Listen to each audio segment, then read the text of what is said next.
Hello there, Wild Savage. World Savage. World? World Savage? Welcome to the stream.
Horse.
I'll be right back. I'm going to take a quick bio break.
takes up a lot of space long wise.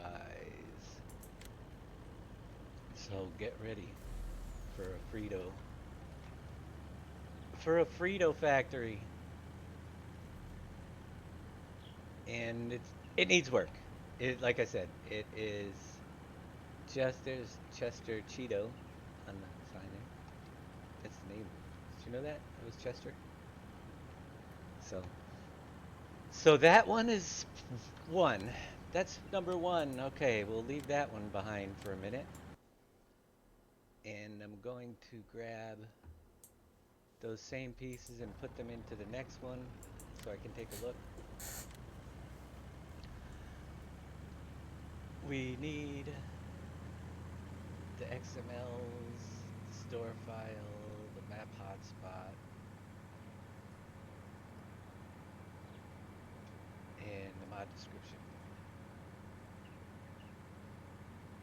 Yes, those copy. Going over to, well, let's see. We'll go down and find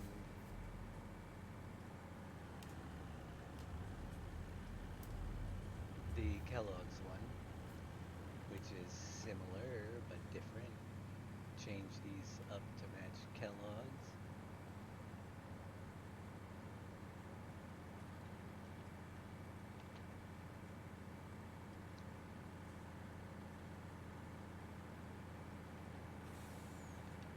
Kellogg's factory.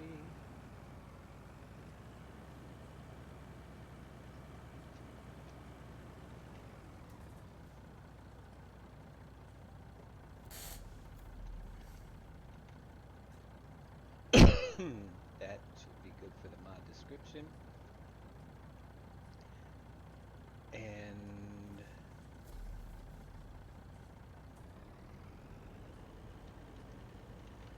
Kellogg's factory. Just let me check the mod description, make sure I changed that factory name. Yes, I did. Okay. Kellogg's factory. We'll have to fix that on Frito-Lay later.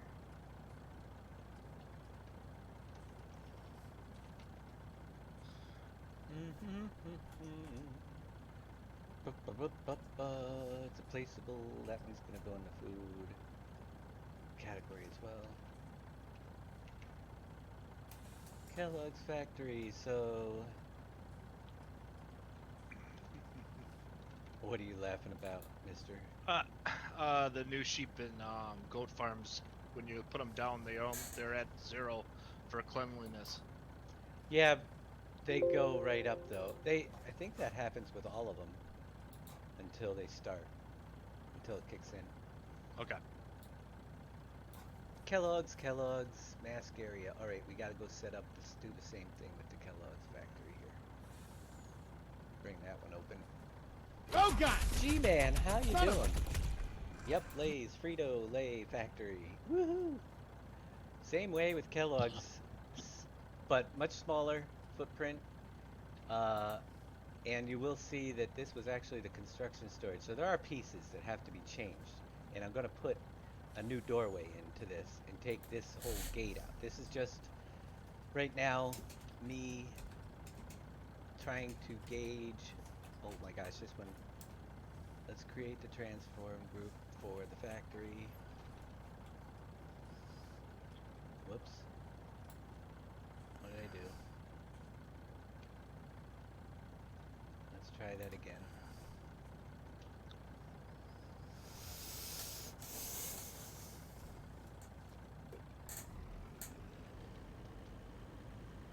We've got the Kellogg's factory group.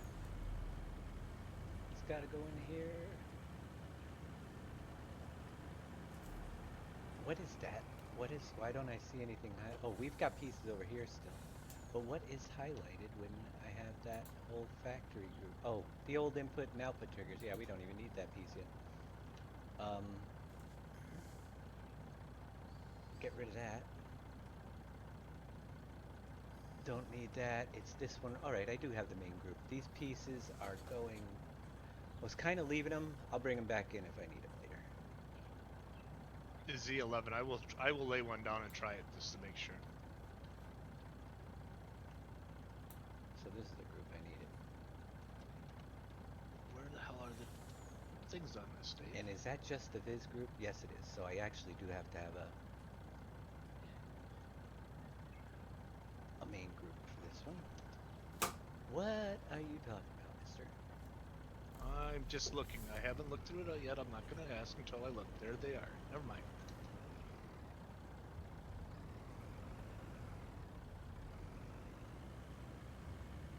Okay, move that up the list.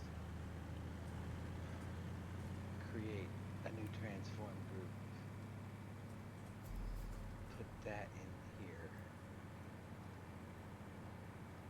It's going to be clear areas.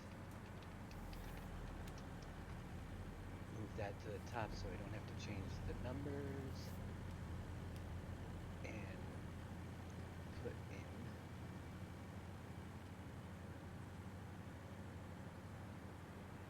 a start width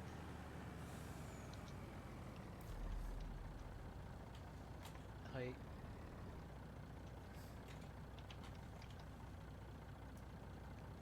let's set those up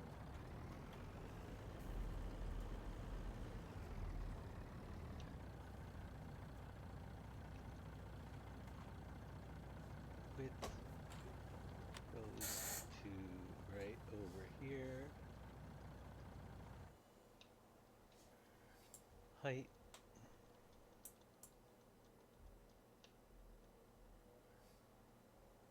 to there. Footprint on this one is 90 by 150.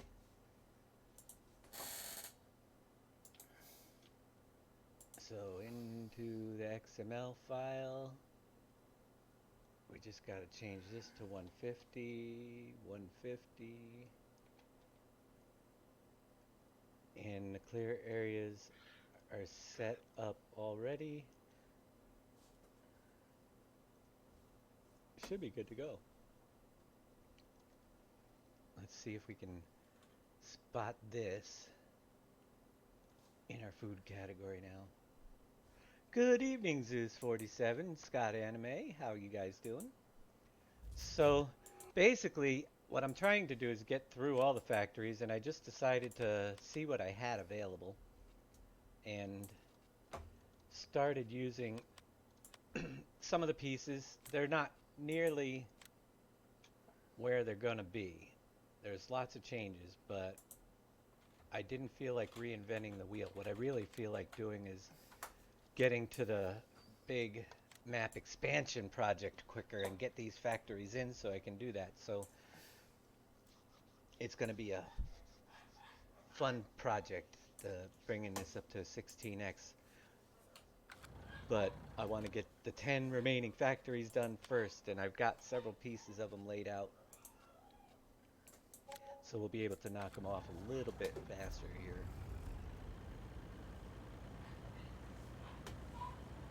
That's the biggest part that takes time. That's why I didn't broadcast that, and I've been playing the game too much. But I just felt like sometimes when I'm sitting here trying to figure out how I want to lay things out, you will see absolutely nothing happen on the screen, but my mind spinning. So you don't want And random conversations. and random conversations, right? We have random conversations. Doesn't make for very good broadcasting, in my opinion. What? Washington Farmer, thank you for your sub. Thank you so much for that. I appreciate it. Now we've got two of them, and there's Kellogg's. Woohoo! X-Man, thank you for yours as well. So this one takes up a lot less space and doesn't have any of the objects on it yet, but I wanted to just get an idea as far as how the space goes, and it does say drywall and stuff, but we'll redo all that. I've got the pipes going into the inside can't see in the inside yet. Sorry, doors don't open. And silos over here with all the workings, so it'll be very similar but different layout. I just like the building style. These pieces are, you know, it's kind of hard when you don't do modeling to find good looking pieces to make the buildings look different from each other. So yeah, I'll be bringing in some of the older pieces just as a time saver and reconfiguring them. They look a lot better than they did in the last version. That's for sure. So that's going to be about the size of Thernadad. Yeah, Thernadads. It says Thernadads, but it's Kellogg's. Onward. Let's take a look at another one. That looks great. Tony the Tiger said, yep. All right, so we're going to do the same thing. Kellogg's, all the necessary files for me to just get it into the map. Let's jump over to the brewery for now. Put them in there. Should shrink it just a little bit. What? Not. That's what you get for shrinking my feedlot. This is a Sam Adams brewery. Yes, it is. And the i3D file is actually named brewery.i3d.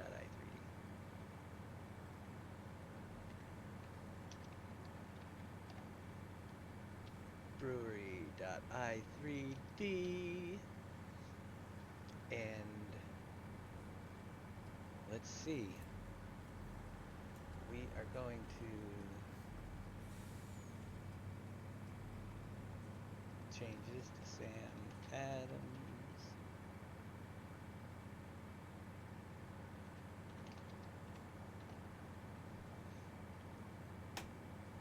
That will work there. Mod description file. Oh. We'll call it Brewery Factory XML. Or just Brewery XML should work.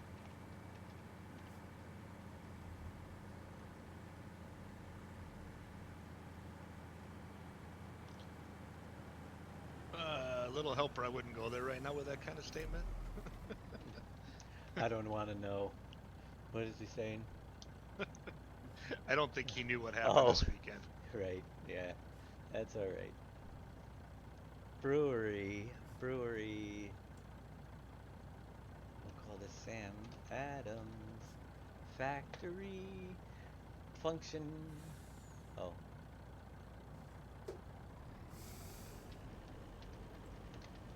I thought he was on my stream that morning, but I'm not sure if he was or not. His I wife don't just remember. got out of the hospital today. And she's doing great, so. Yeah, that's good. Good to hear. Alright, you guys, here we go. Let's see what we got for my brewery layout, which is very similar to the 17 layout as well. Except downsized and not done. Let me move these planes here. Which ones are they? These guys. My indicators underneath for now, so we don't see them. Alright, this is the build group for the brewery, so we gotta create a transform. We'll call that factory viz actually.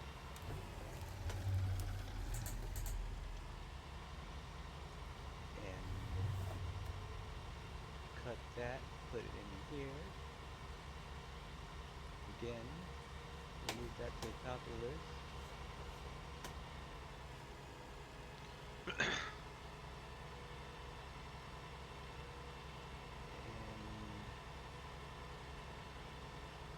Whoops.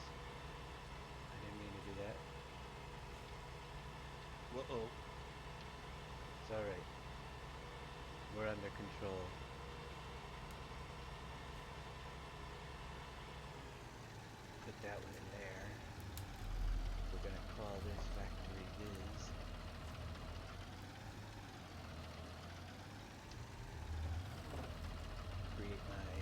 other ones are my clear areas.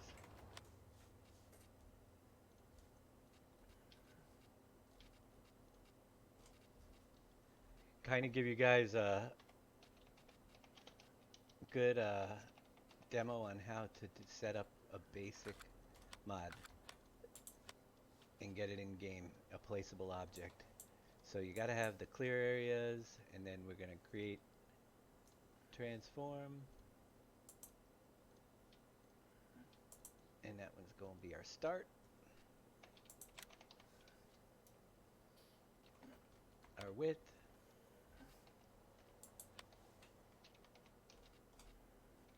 And our height. As we take that, the blue arrow is always pointing south. I always set them up so that we're looking north. Put my clear area full group down on the bottom corner. My start stays right there. Then we just go widthwise across to the other corner. And I do size my plane. It makes it much easier to make the plane the size of the lot that you want to have.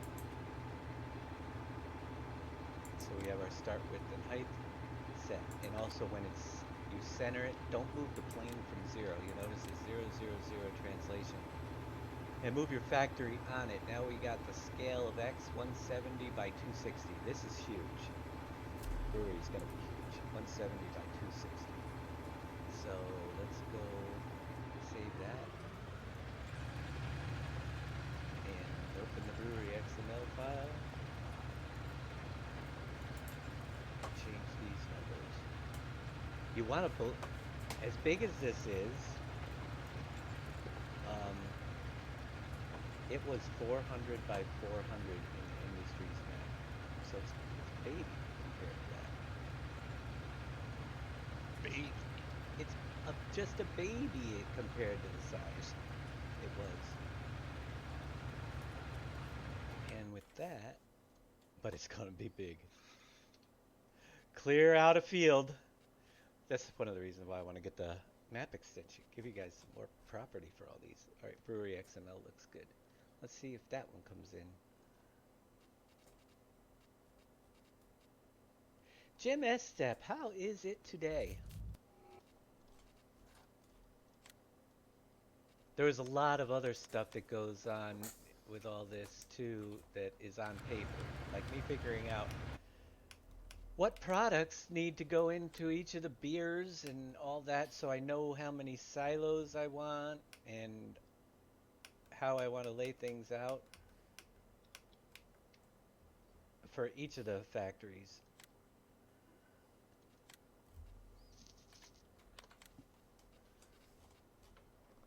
Oh, Dave, tell them that there's a map update for that Oh down yeah. egg problem for Valley. Right. So apparently, if you're having the down appear in the egg boxes still, somehow my upload to the didn't get the file in there correctly.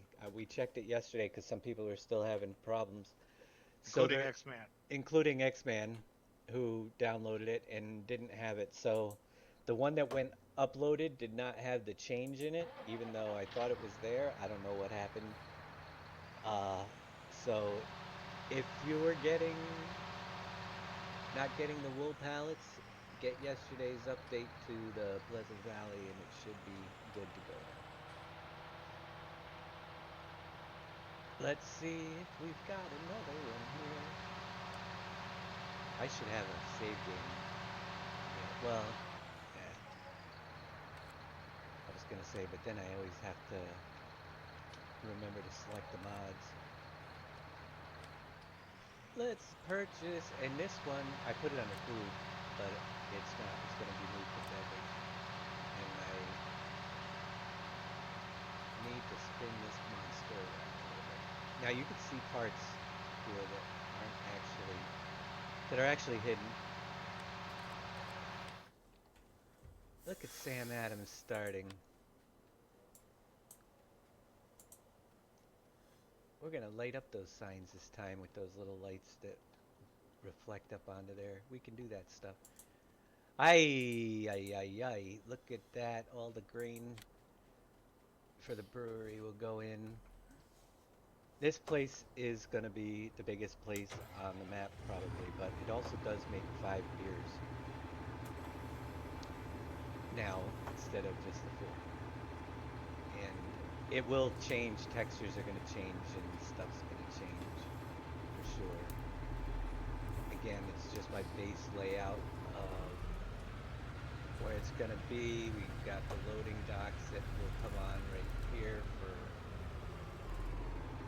the loading of our pallets. I wish we could go inside. We can't. Not currently. But we can go back here and hide in the corner. So if we play in hide and seek on the map, we've got another loading area here. And just bringing all our products in. So it's going to be a pretty big lot. But Sam Adams will be coming in. We've got some silos back here as well. And this is, like I said, this is not even up. This is a little bit more than half the size that it was. That's how big and massive it was in Industries. I actually took out some buildings. We've got a little like garage area back here that we'll do something with. Remember, he had the water running for like, what was that, 17 or 15, where the water was running in there? Yes, but I'm gonna put water tanks in this time rather than the water running because of the placeable. You need to cut out in the ground and all that stuff. I'm gonna just put. Actually, we've got more products coming in too. The yeast and the bagged products are gonna be dropped off in here. What do we got? We've got honey that has to come in for the cherry wheat. We've got cherries for the cherry beer that's coming in now. So those products, we've got pumpkin for the pumpkin batch. Those are gonna all be brought in with the water into a tank and up here. These are for hops, barley, rye, wheat. We've got, oh my gosh, actually I got the list right here on my desk. So what goes into this? We've got rye, hops, water, yeast, pallets, barley, cranberry, pumpkin, and cherry and honey. Those are the fill types that are going into this monster. We'll probably have the pallets drop off and show cherries and pumpkins in the silos because I think that's the way I planned it. Lots and lots of products coming in too. And I see that I need to get my one block there duplicated underneath these pipes. And those pipes will probably change texture. I'm gonna take the yellow out of this. Just remember, this is very, very early. It's just basic layouts for factories. And there's more. Let me see what else I did. I know Heartland bread. Again, let's jump over and grab the same pieces. And wait, Jim, there's more. And wait, there's more. Heartland bread, Heartland factory. We'll do the same thing with that.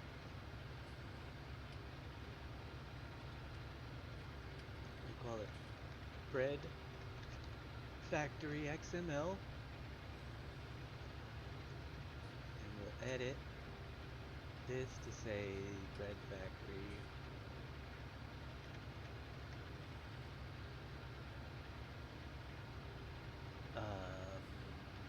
FBREAD factory.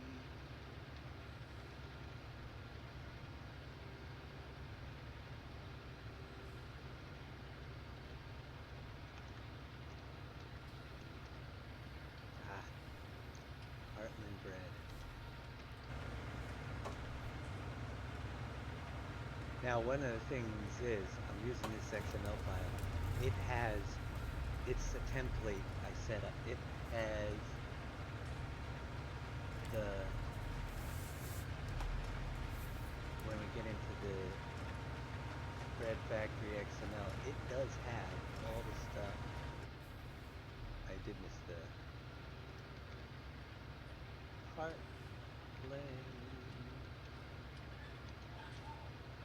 bread, we'll call this. Da da da da da. Now what's the I3D? Heartland Factory.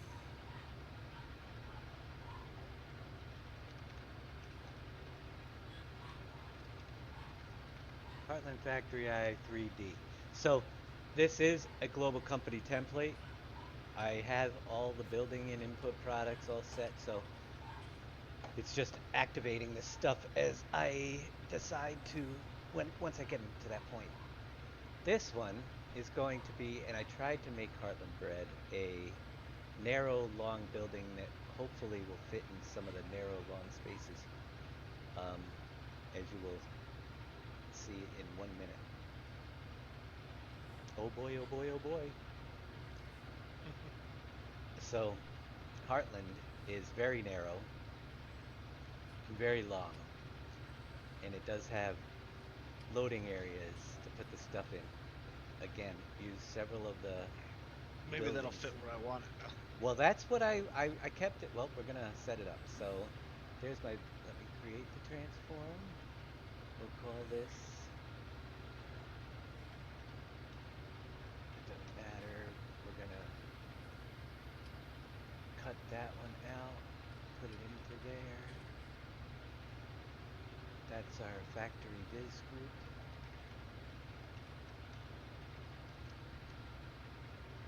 Move it up. Create another transform and get our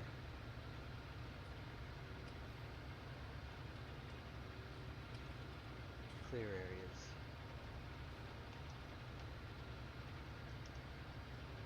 Move that up. Create another one.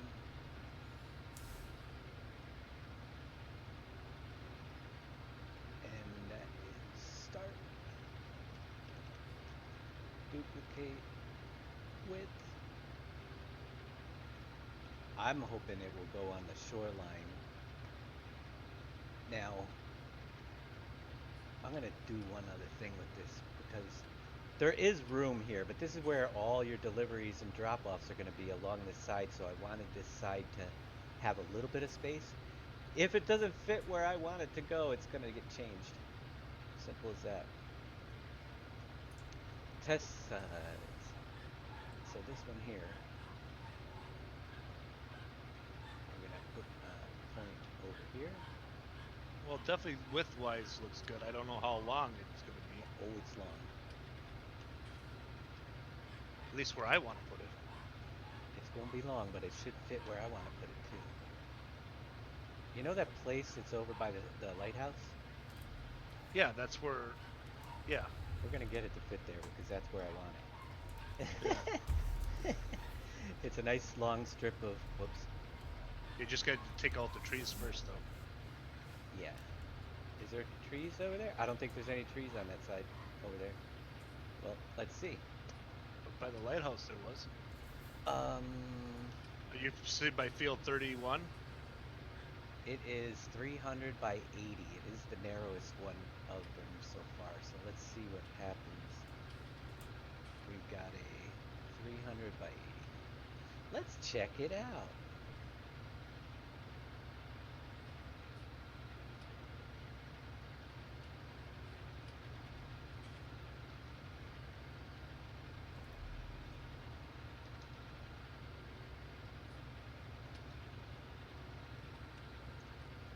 With that,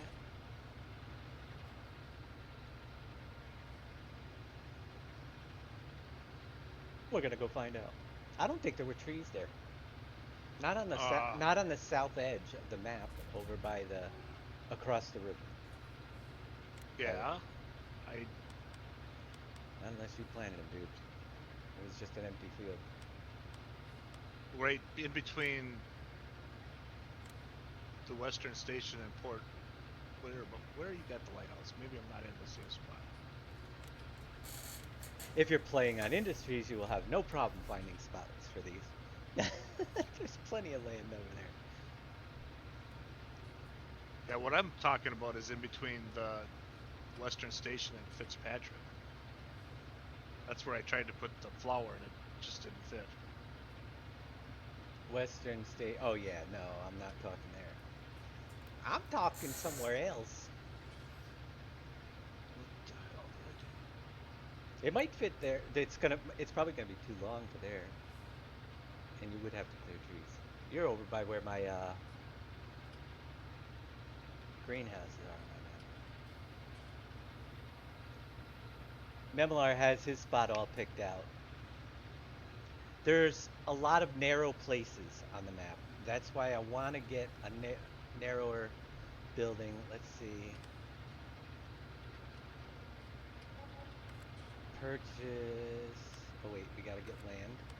I'm talking this strip right here. You see this down here? I'm waiting for this to catch up to your speaking here. Yep. That strip right there is where I'm going to try to put it. Jump over to Spinnery. Oops.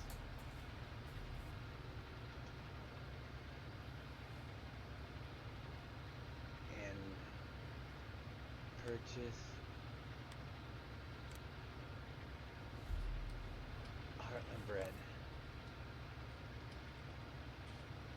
Now, it has to be spun around, number one, and it collides with an object. Will I be able to get this monster in here? If... Oh, we had something. Let me straighten it. So, I'm colliding with an object. Anywhere? Any place? What's going on? It's not letting me place it yet. It could be because it's right up against the... Oh, I had a yellow flash there.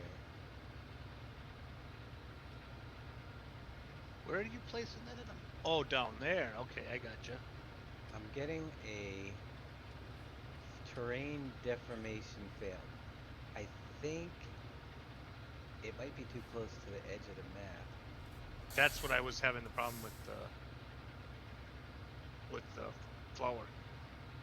But I'm gonna see if I take off some more of the area, if I can get it in, especially on the back side, because I wanna get something that can go in over here.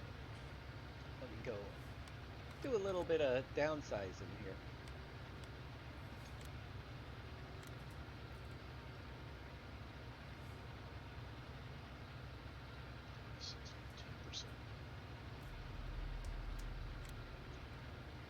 Downsize me. Oh, look at I got them all open.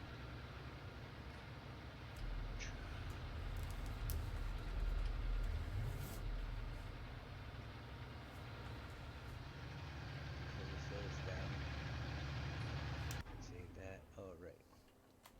So what we have to do is we have to look at our clear area, and it's not fitting. We've got the start to the width, which actually Your clear area might be too. It might be going over the edge of the map. I'm gonna try something else though. Yes, it could be. Height. I am very close to, but I can. Let's bring this over. And where the factory is. Well, what we gotta do is we gotta take the frame. I'm gonna try to bring it down by 10. Reset the factory in the middle. Oops, wrong button. Reset the factory in the middle. With the space on the front side. Just right there, the highway. Gotta reset the clear areas up. Be 10 smaller in width bounds.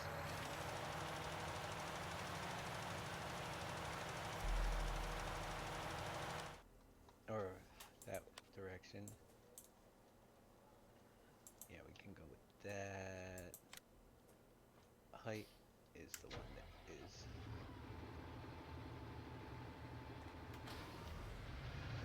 But I'm gonna do another cheat too on this. So now our plane is 300 by 70 instead of the 300 by 80. I'm gonna put that at 300 by 50 just for the heck of it. It'll look for less of an area when it does the test. And that might help me get it in there. Let me see what happens.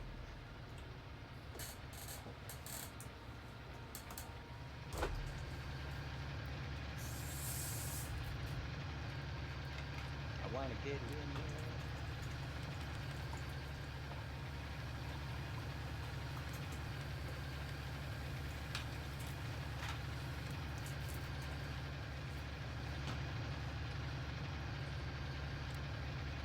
There's other places, lots of places that are thin on the map, that along roads and stuff that can handle this, especially also on the other side where I would have to clear trees. Actually, I can test it by putting I can test placements by putting place anywhere.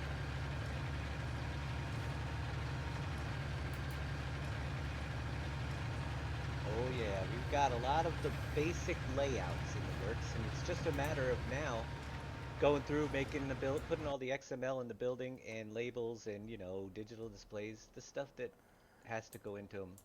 These are just the basic layouts right now to see how they're gonna fit and how they look. Campbell's is in there. I'm not showing that tonight because you've seen that one already. Let's try this again.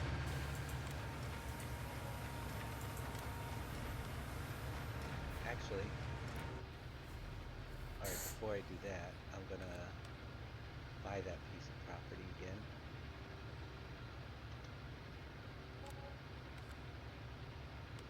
I'll teleport to my spinnery. It's close by. And it's Heartland. Let's see if that helps me fit it.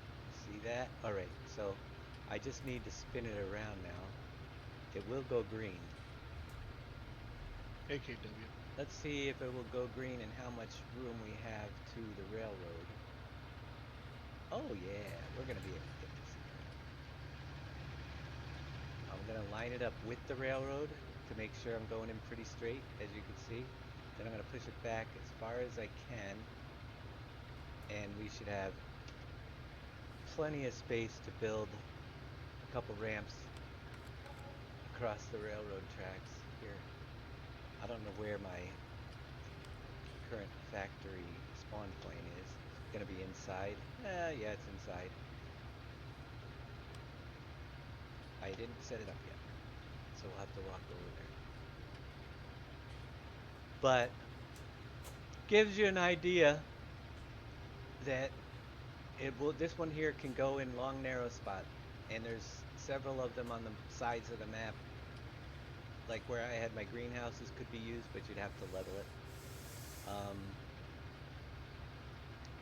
You can use this spot right here if you're not using it. I got the collision on a lot of pieces too. You'll have the loading docks. The loading docks have to be lowered, as I can see now. But we're going to be stocking our products in back here. You'll have them under. I might even block some of these off into rooms. Probably will, so you have like little rooms that you can go into. I might even build up the walls across in some places. Yeah, but there's plenty of long space area. Let's see. If I turn on the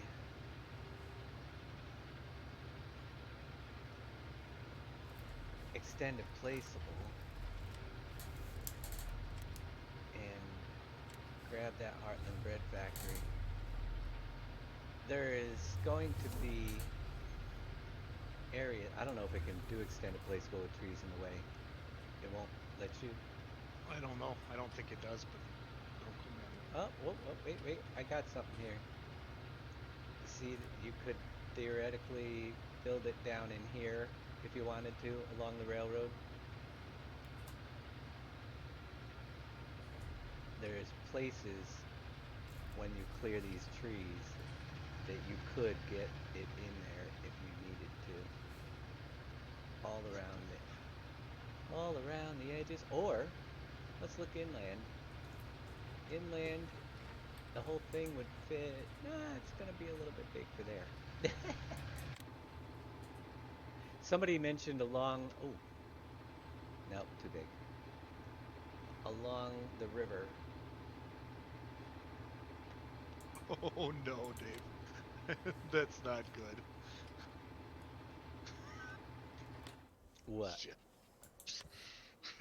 I tipped my trailer over and it went right through the map except for the trailer. My cargo containers are under the map. Now, I'm obviously doing this real quick, but yes, if you wanted to clear out one of these areas and put it, let's see if it goes up to that other road. You can literally put two of them in that area without any leveling, just by removing the trees if you need. So there's plenty of those types of areas on the map that had, and that's why I wanted to design this one this way. It's big, but it will fit in several places. And technically, you could actually extend the land probably out further toward the water and get it in here if you wanted to. Over on this side, if you're looking above the, you'd have to flatten the land, but you definitely, once the land is flat, you could easily get it in up here. Same way with up top. So I'm just checking some of the other areas. So it's a long building made to go into some of those longer, thinner areas that the other factories aren't necessarily going to fit in.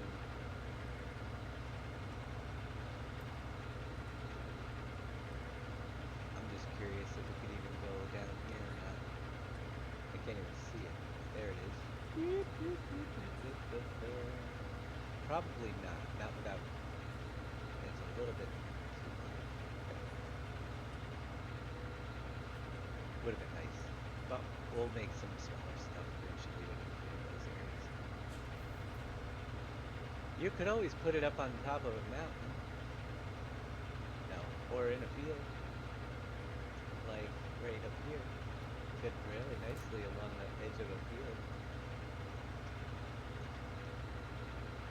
If you didn't want the field. But there are places on the map that it can definitely go. So, Heartland. And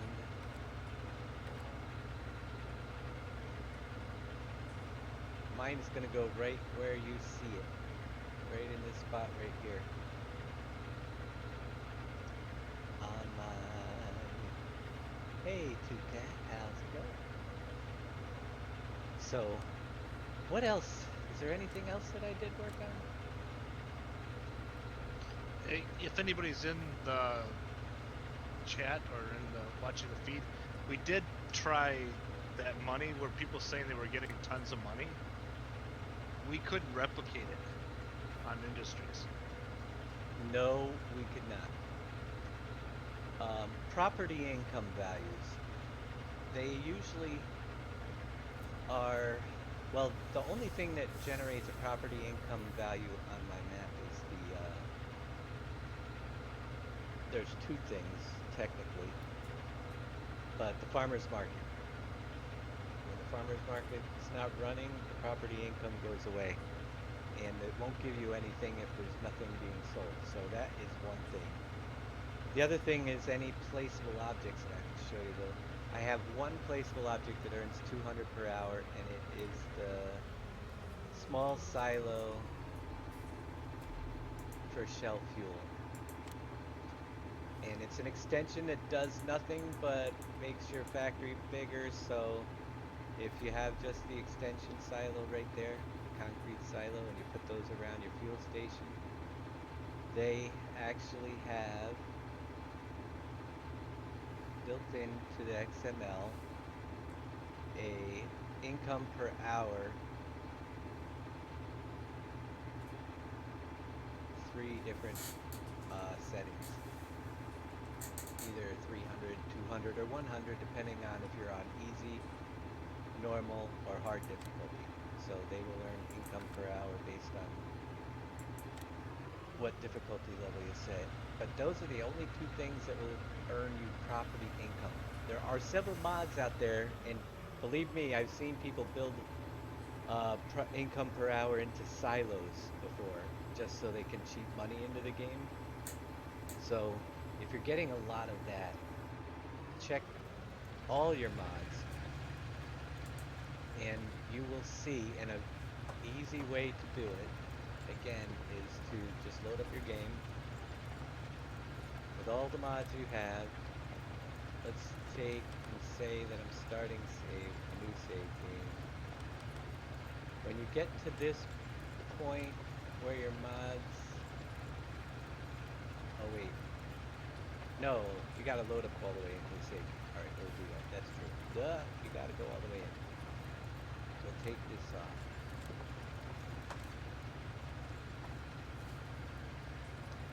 But if you got a lot of property income, now, unless it's a sell over time building or a global company placeable like mine that's actually giving you a profit a different way, if it's using the income per hour setting, which if it's not a global company placeable, I think that's the only way you could do it.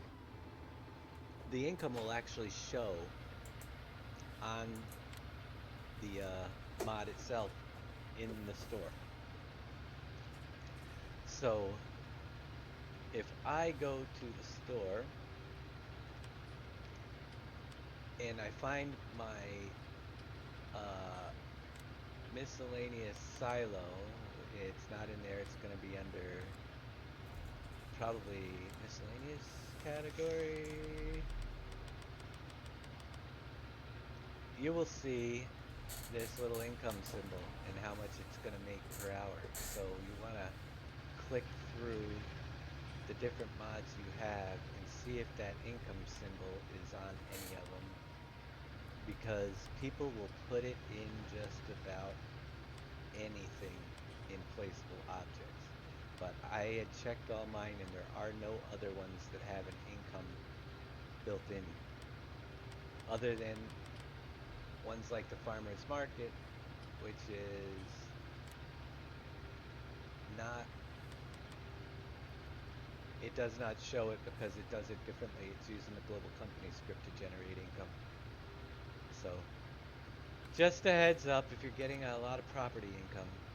As a matter of fact, if I go to purchase, well, I need to get me some money. F11. Here, we'll add a 500,000. Can I buy? Oh, I'm probably not going to have enough for that piece of property. No, but I can buy 51.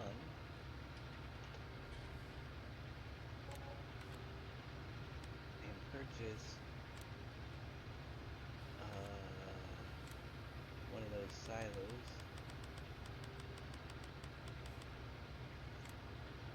And put it over here at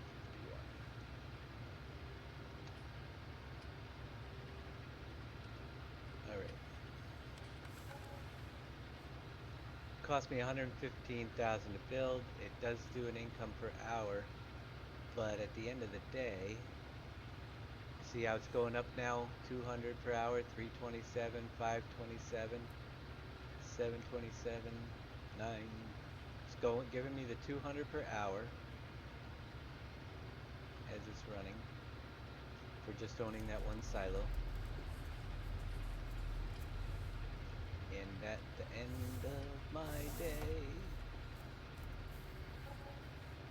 you will see the property income total for the whole property, 3,200 per day for owning that silo. So that's how people get in the lot. It could be on anything. The farmer's market gets added in at the end of the day.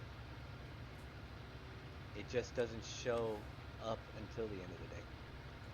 So keep an eye out for that. There are things that I've seen people put them, like I said, in their grain silos just to earn them money, and they put the mods up, and then all of a sudden people download one mod and they could have it set to 100,000 per day, you know, because people like to cheat money into this game any possible way they can. You wouldn't think that that would be possible, that people would actually want to do that. I think, let's see, concrete construction. Let's see, we've got the brewery. The building that's the soup, so that one's getting close. Checking to see if there was any others that, the Frito we showed you. Heartland, Kellogg's. Alright, so we've got a Pepsi factory, a pizza factory that I did not move into place, but I did grab, and the vodka. So what I basically did for like Pepsi, again, I'm gonna take what we have. All I did was export what I had. You might even see the air, it's not even in the right location yet.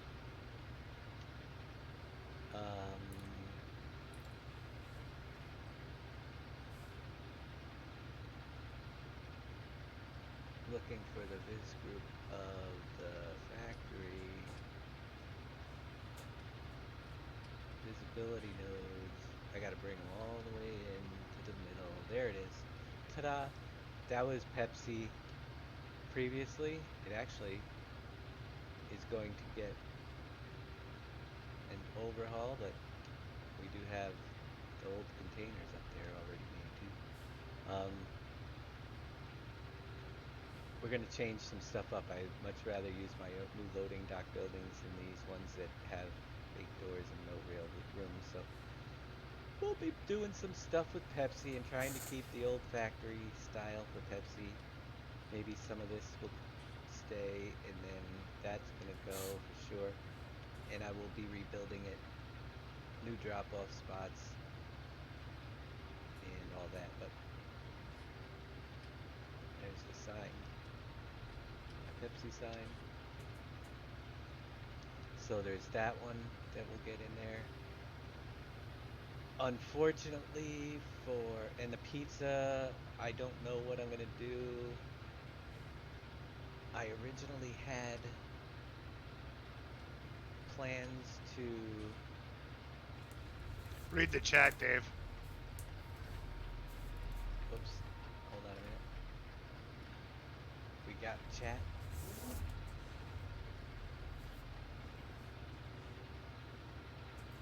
I can't get industry mods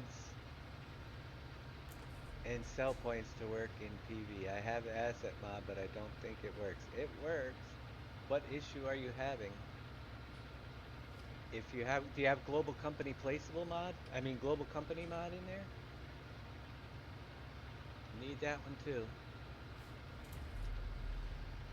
I originally was gonna make this into a pizza factory on Industries. Never did. Might still use that. And plaster Wolfie's Pizza. It's a factory, it's not a pizza place.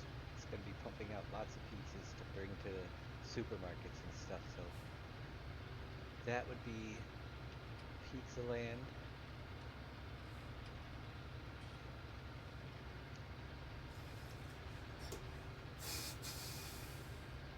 Don't load when you go to placeables. What version of the map? There's so many things that you could, I mean, if they're not in there, then you either have it installed wrong or the wrong version of the map.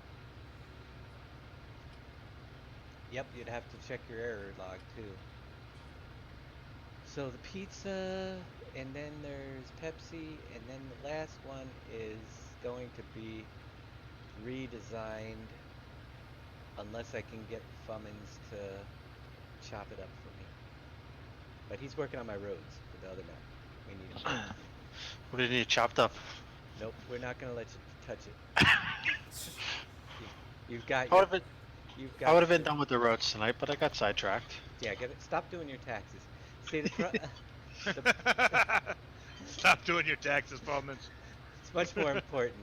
I like the vodka factory, but it is currently here. I'm showing it right now. It is currently not buildable, and it's a pain in the butt. I'm gonna have to redo a vodka factory. Um, the Smirnoff, because we didn't have any real room to get in and out anyway. It did have some cool things, you know, and I can activate the conveyors, but here's the problem with it. That is one piece.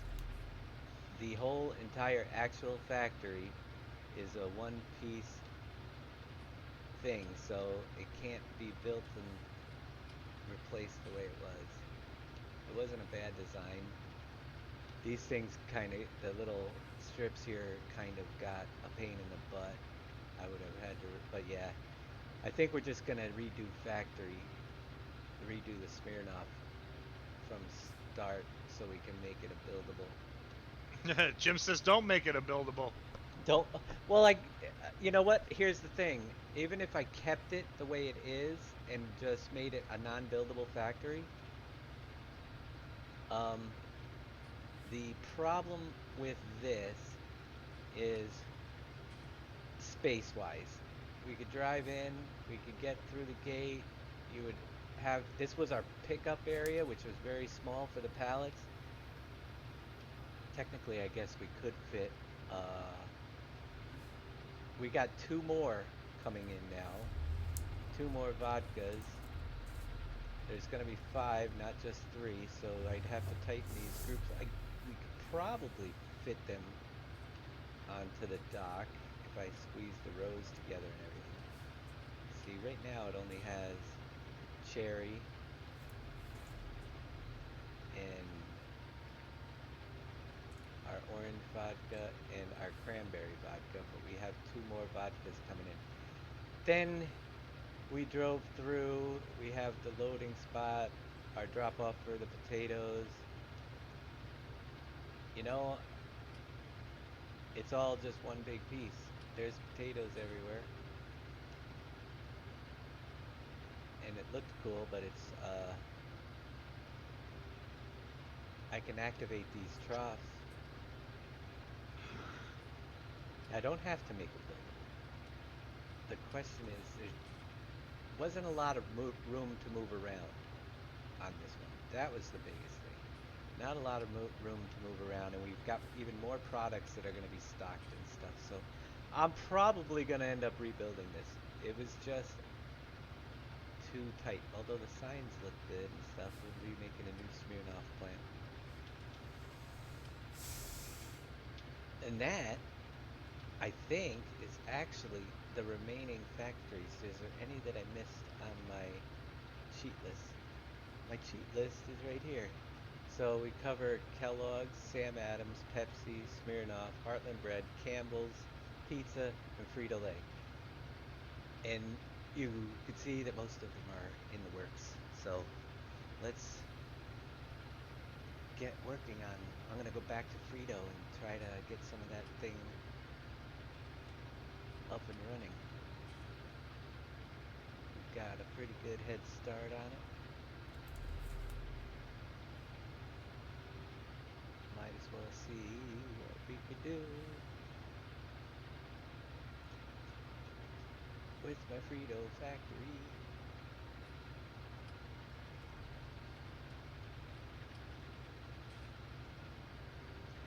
But what if I want to make it buildable? Technically, it didn't have to. Yeah, it just, but still, to me, the whole thing is a little bit out of What's whack. going on, KW? So what is left to come here? First of all, I need to get some, well, if you go inside now, you can see inside that we have our salt, our canola, our potatoes, and our onions to make our chips, and a little bit of design stuff, and everything's ready to go. Garbage on the floor. What I need to do is bring in, oh, there's some, and you wonder why I have a hard time broadcasting. I look at the stuff and I'm like overwhelmed on what do I want to do next.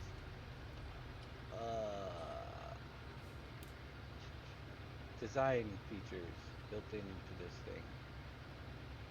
We're gonna bring in, well, let's get the ground labels in. We have, let me turn to my Frito page. There. Potatoes. Yes, we do need potato. So we're gonna make one of these. I'm gonna get some ground markers in here for drop spots. Markers. I'm gonna put them into the assets file too. I might not even have them all. First I'm gonna grab my marker shapes file, and I'm gonna put that over into my Frito factory. Might even be there. Nope, now it's there. Let's go to find out what products. So I need potato, canola, salt. Let me find them.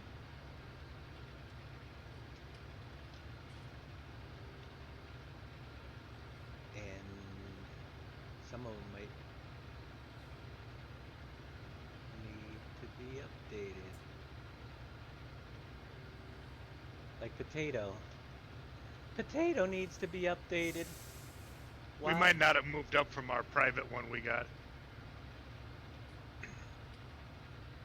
Whose Discord? I'm in mine. I can go up. Yeah, let's go up to the live channel that other people can have access to. Because I'm just going to be hanging out here. So we are now in my live. We were in the hidden room, but if anybody out there wants to jump in and say hello, by all means, we're there.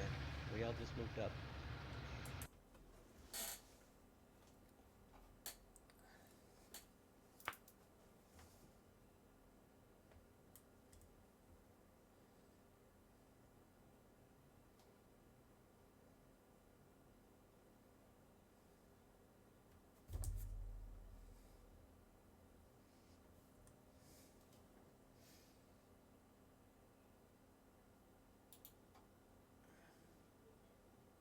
Into, oh, it doesn't matter. Documents, my games, farming simulator, 2000, global company, user icon. We should have a potato. It looks different. That was, oh no, it isn't. That's right, it's not in there. Those are the only ones. We actually have to unzip the global company mod to get them.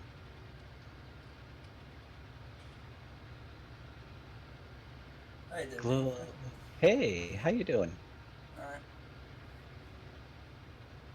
Who's in there? Scott Anime, that's who it is. So when global company add-on icons adds in icons, they're right here in their folder. They changed some. I like to keep everything the same, so I need to get their potato and their canola, which might be called rape in here. Let me see. No, Hudville canola and potato. We're gonna open that up. And that up.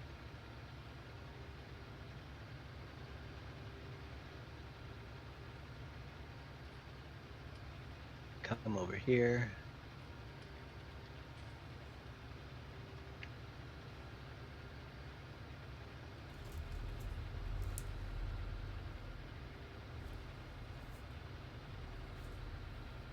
Size it to fit.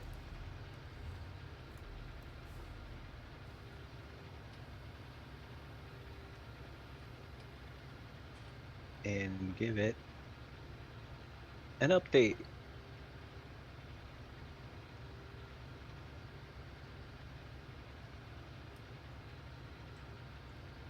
Okay, same thing with the other one.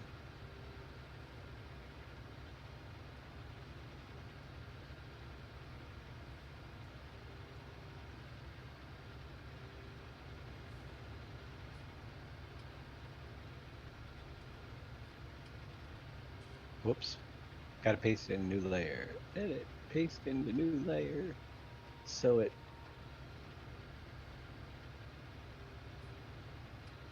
doesn't overwrite.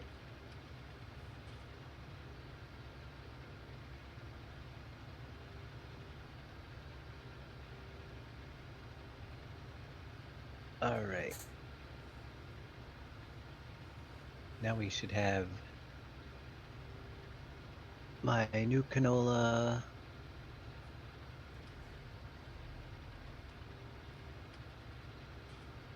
The new potato one is right there. What else do we have? Salt, which is there. The palette one.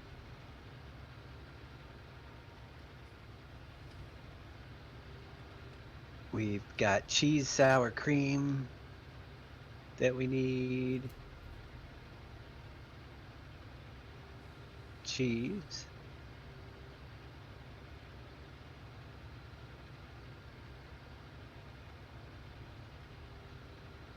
Sour cream. Anything else that goes into this? Onion. And that is all of them. So just need the onion.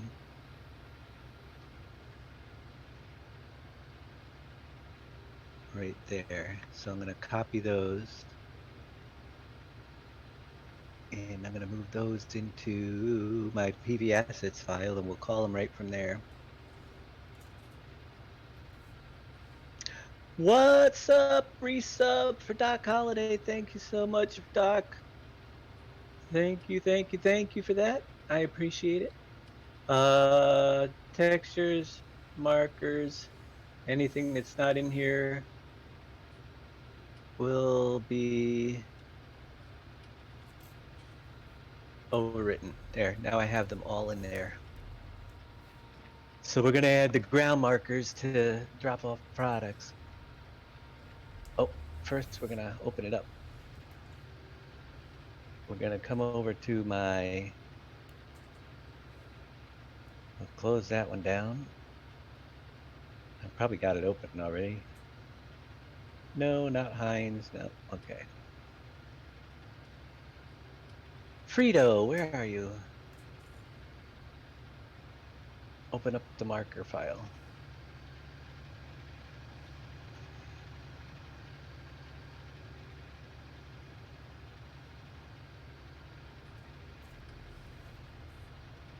Notice there's no image on it.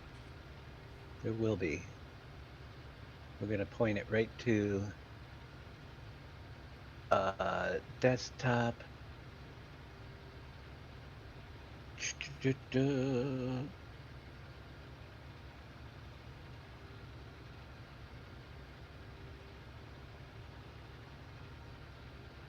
Optimized.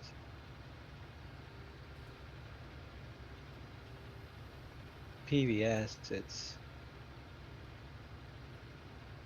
textures, markers, start with potato.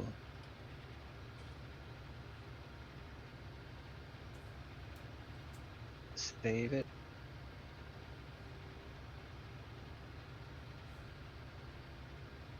Frito.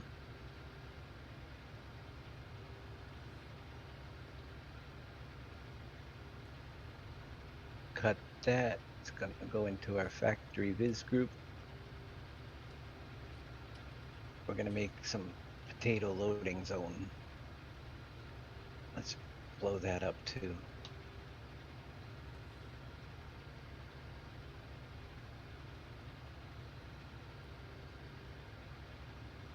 Spin it around.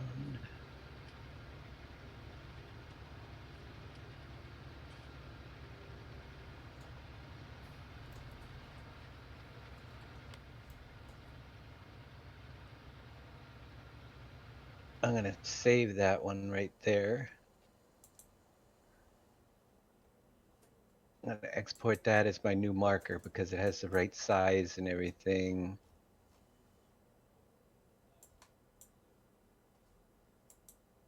And we're going to reload it. Now when we make all the other ones, it should go a lot easier. You don't have permissions in that Discord. Uh-oh. Where are you, KW? Are you even... Let me see if I can find you. KW needs permissions. But you are more than welcome to, do I even have you in my Discord? I don't even see his... He's not even on my list of all the people.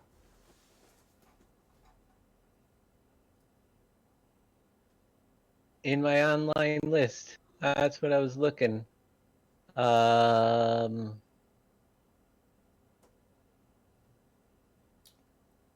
Just Google his name. I see him. He's under farmer. Under farmer. Yeah. Where does you see him? I'm not good with this stuff at all. Down cage just under Ken. Oh wait, he's over here somewhere. JKW for life. Roles.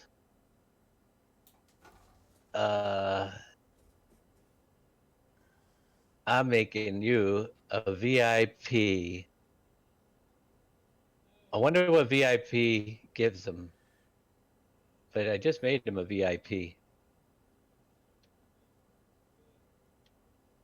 I think you're a VIP now. I don't know if that lets you get into the other rooms or not, but hey.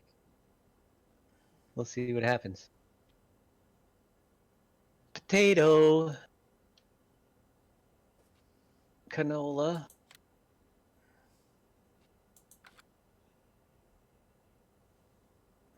Now if I import the marker from a Frito.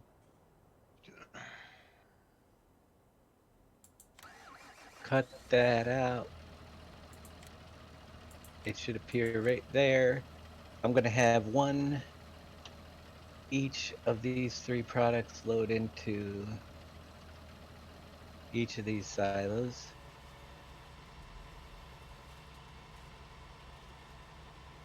On this one, and the other one is onion.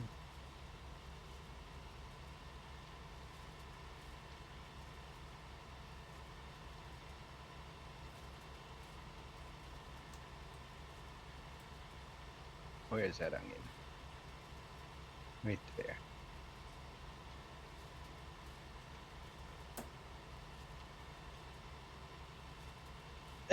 It's all good. It's all good, no big deal. Not a problem. I need to be interrupted every now and then. Otherwise, this stuff will drive me crazy.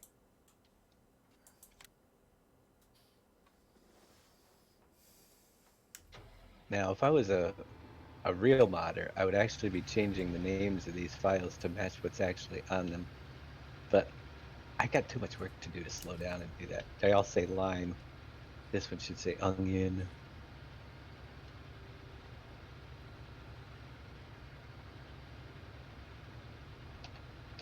For instance. Okay. We're gonna get the palette one in for right here.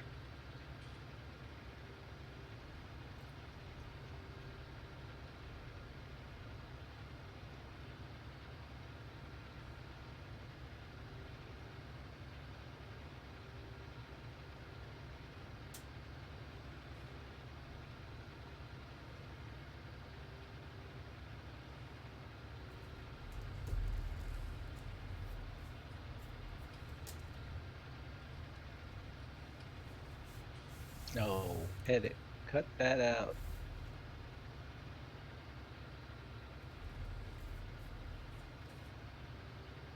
Slide that one down.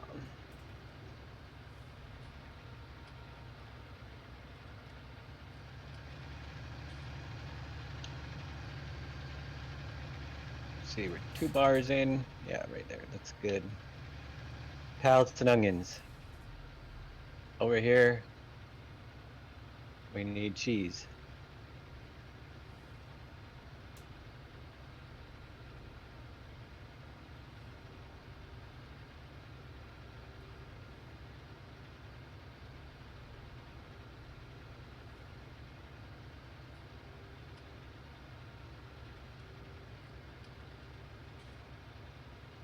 Frito Factory.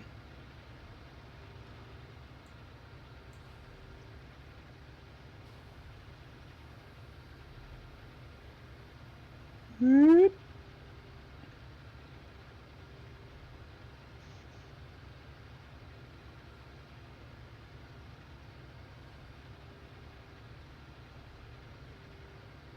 And then here we need our sour cream.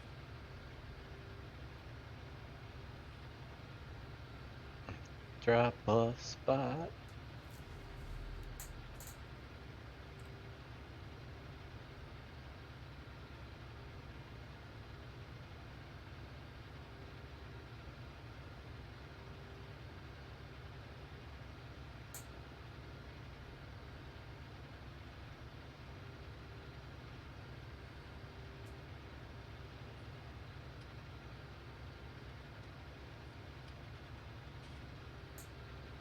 Sour cream and potatoes. Let's see. Potato, canola, onion, salt, sour cream, cheese. What am I? Oh, salt. I'm missing salt. Where are we gonna dump salt in this freaking thing?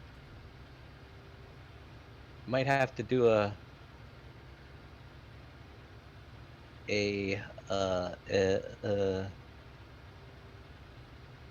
it comes in from the silos and it ends up going into this, and that's where you'll see the fill plane lifting. I think we're gonna redo one of these or put it down maybe. Maybe I'll do it right down here. Well, excuse you, mister. What? You burp. It was you, wasn't Yeah, what? Sorry. it? We all Hospital heard it. food yet? Still working on the hospital food digestion? Oh, it was horrible. I should not have went to the cafeteria yesterday.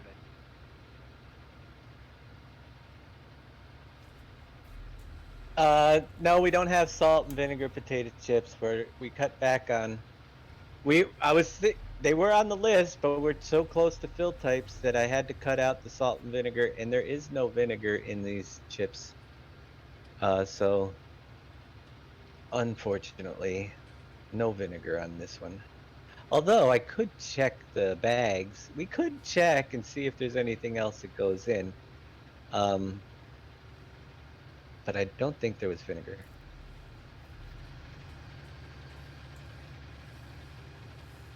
I'm sure there's other products now that we could add into the long list, but we definitely need salt. So I'll put salt down here for now.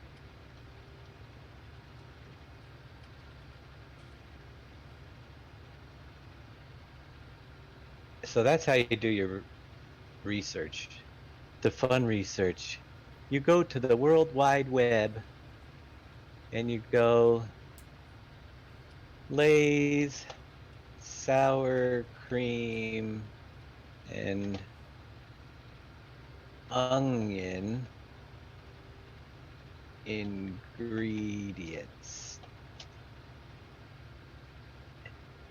So that's the Lay's home recipe. Let's see, do we have...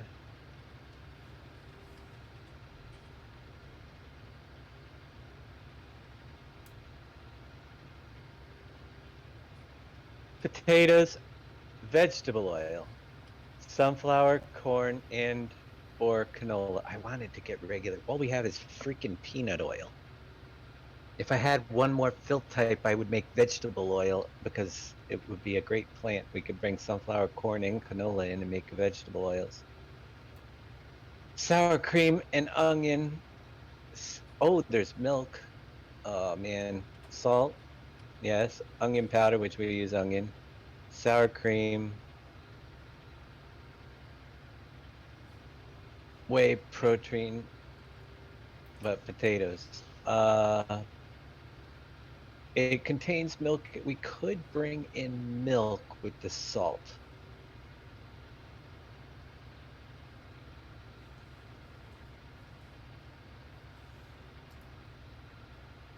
Putting a Y sound in onion?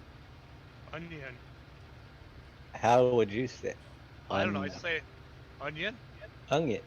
Some people do onion, onion, onion, onion. I don't know. I say onion. Oh, it's raining now. Isn't that what we're saying? Onion? Yeah. Onion. Raspberries?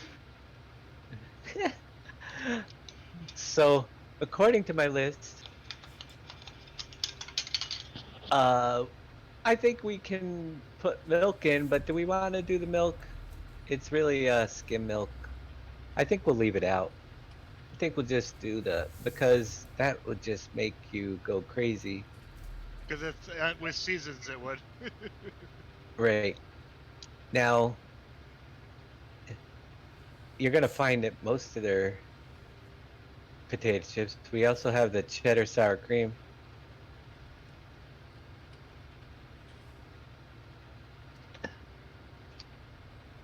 That one. I don't think we're gonna see much difference in ingredients. But we do have sour cream, so that's going in. Again, it's the vegetable oil. Milk, cheese, cultures, onion. It's kind of gross because really.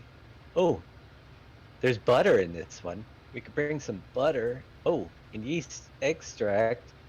We could bring butter and yeast for that one if we wanted to. That'd be good. Let's see. I don't mind using the butter. So the cheddar sour cream, we can add the butter and yeast, but I don't know if I want to. Now you guys are making me work here. Where am I gonna pile it all up? Sunflower oil. Okay. Butter and yeast. What was the third chip? Oh, they're classic. Their classic is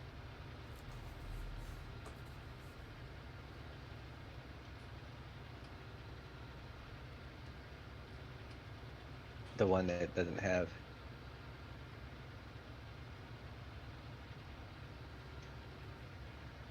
Oh, let's not read about the positives and negatives of Lay's chips. Because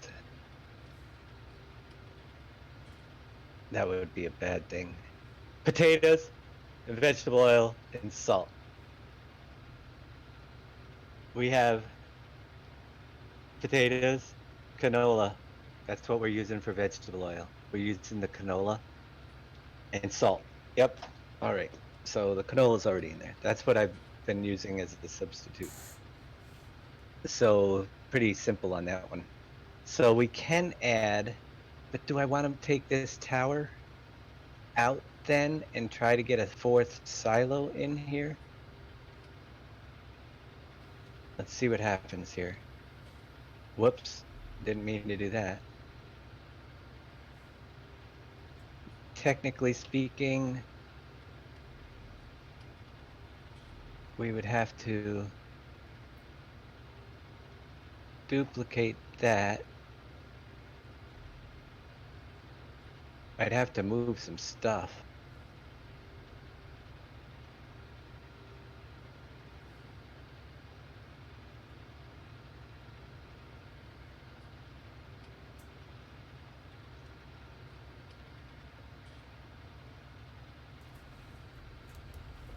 Da, da, da, da.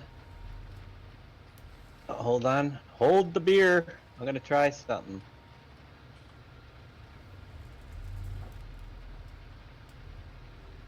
We'd have to shift everything. down this way.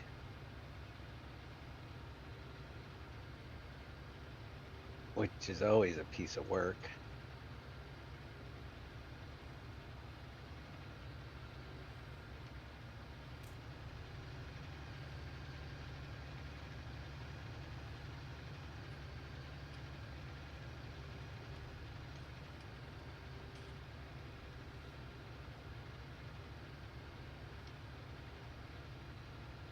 You guys make me do too much work. Oh, Yes, you do. Here you want extra item that I didn't have planned, and now I gotta make a place for it.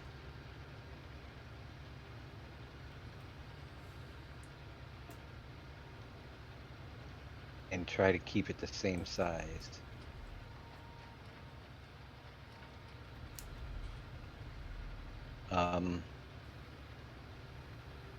That one here actually has to be spun to this. Whoops.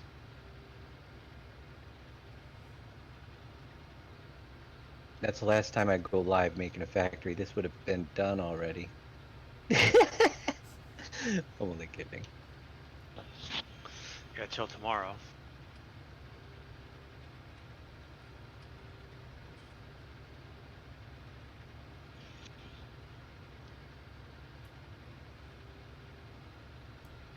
Till tomorrow.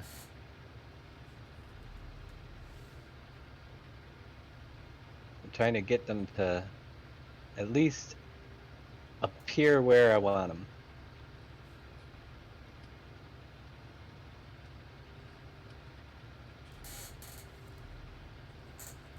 Might have to stretch that one out a little bit.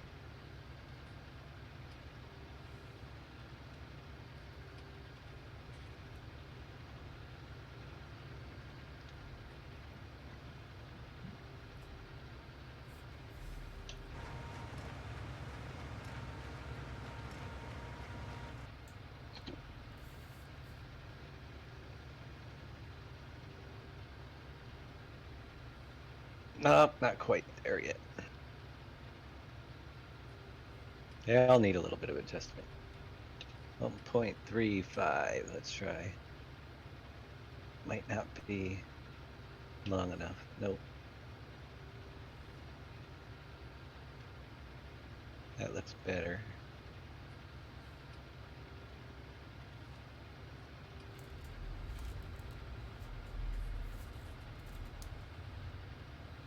That one has to go down.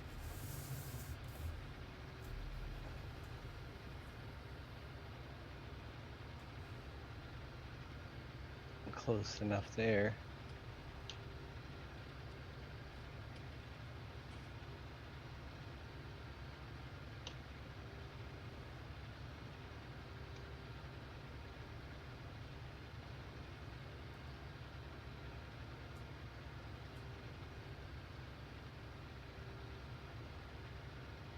That'll work there.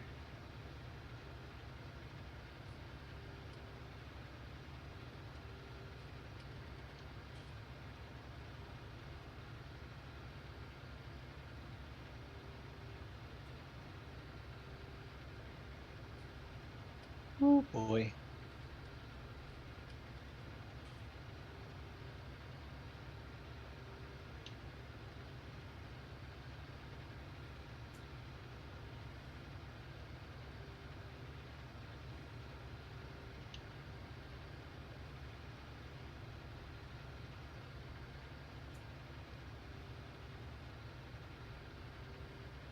There. Okay, so if that goes there, then we don't need this.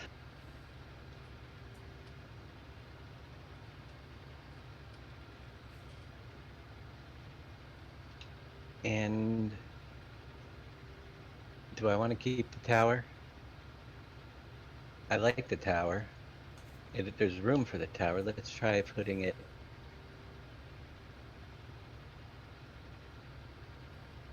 with the sign facing out here.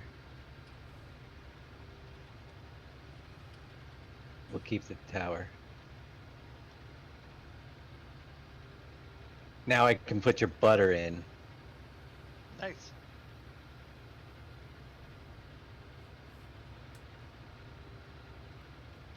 We'll have a place for it just like everybody else's.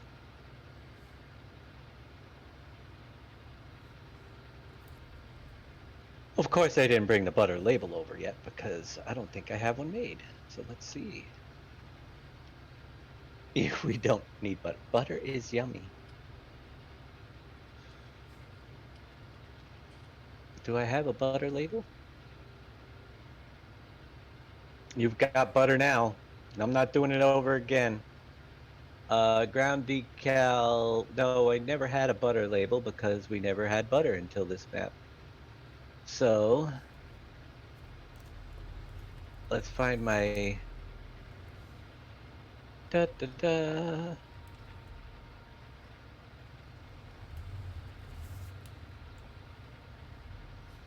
Pleasant Valley, HUDs,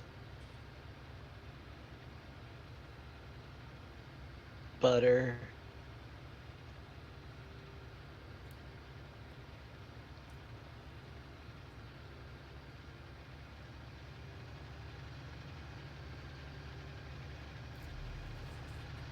Oh, I guess we got to change the text too, don't we?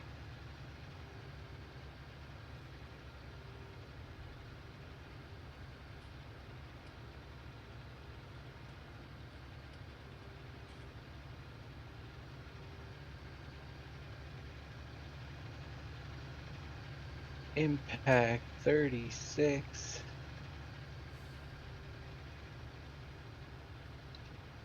Nope, it was 48.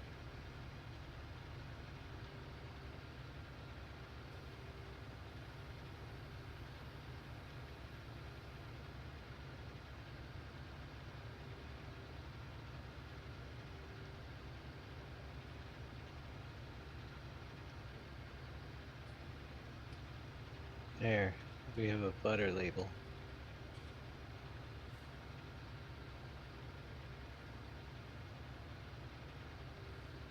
Which we probably would have needed to make eventually anyway.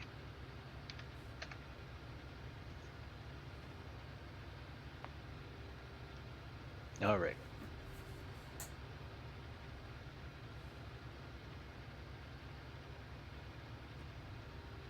Where is it? Did I just put it in the wrong folder? Or did it come in at the bottom?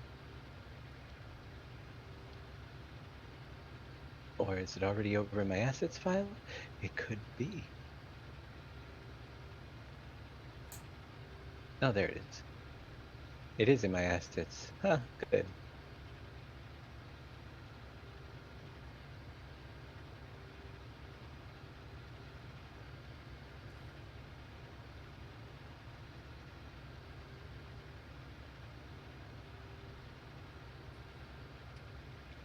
Close up some of these things.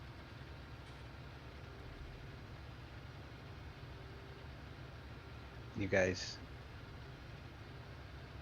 made me, now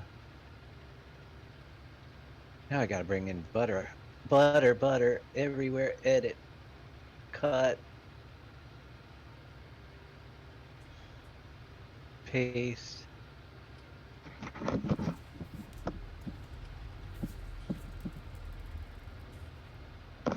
Bring that down here.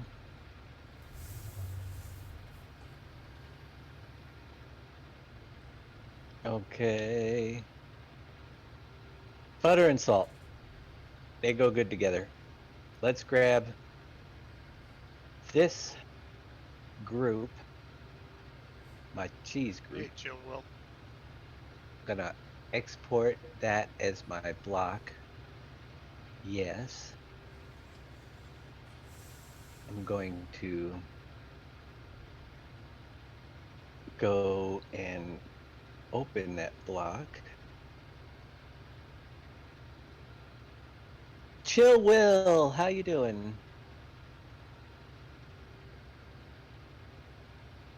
Let's see if I can locate a butter icon. Not yet. Let me go to the assets and see if the... We already have the dairy, but the dairy... Alright. So I'm gonna have to move it from the dairy. They will all end up eventually be in the assets, textures. No.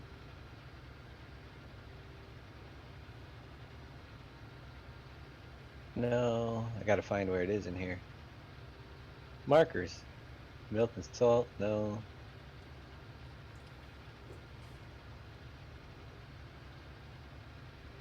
No. We have to have the palette. Is that it? There it is, butter.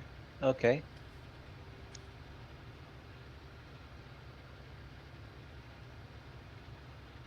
Let's see.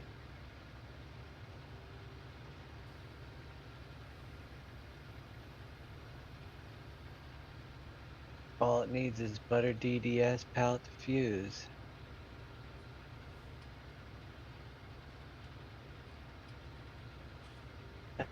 Butter DDS.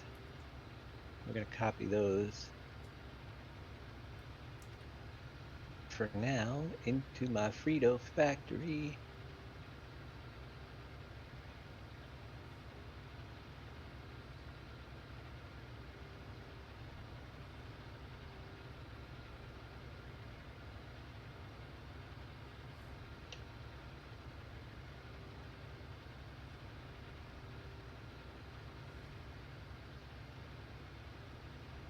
Oh, it's not gonna be as easy as I wanted to do. All right. Because the blocks are different, the pallets are different sizes for the butter. Let's do it let's do it the old way. We're gonna do it right in the factory.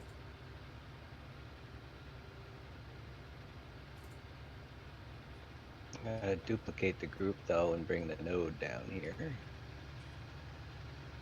Not gonna use that much butter, I'll tell you that much.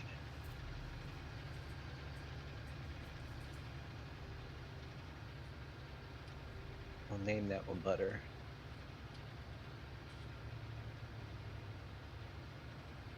Alright, we'll grab the butter palette. We gotta convert it to... Yeah, let me save. This is important. It always crashes when I do this. See this box palette.biz? That should be all I need to put in my butter group. There it is. Okay, we don't need the rest of it. I'm gonna save again. I didn't move. Oh, we got an extra ground decal we don't need yet. All right. My box palette viz, we're going to put the rigid body on. And all right, now we have one. 0, 0, 0. Let's see.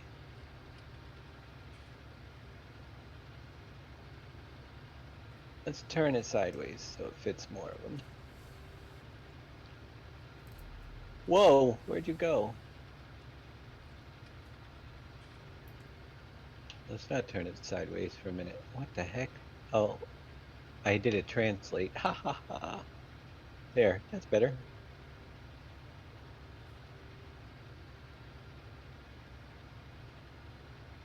Let me undo that for a minute. Okay.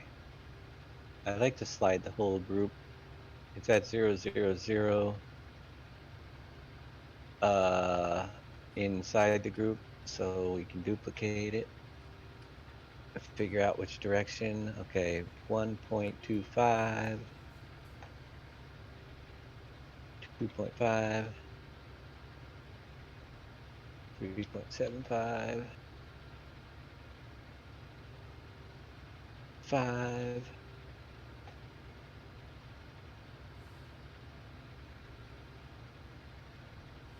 7.5.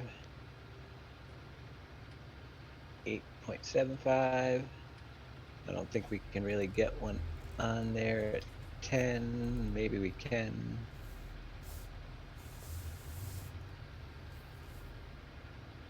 Yeah, we can. All right. See if we can go up another layer, or if we're gonna clip the roof here.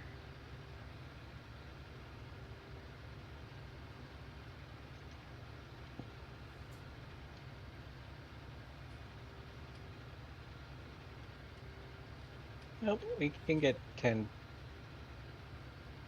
We can get them in there.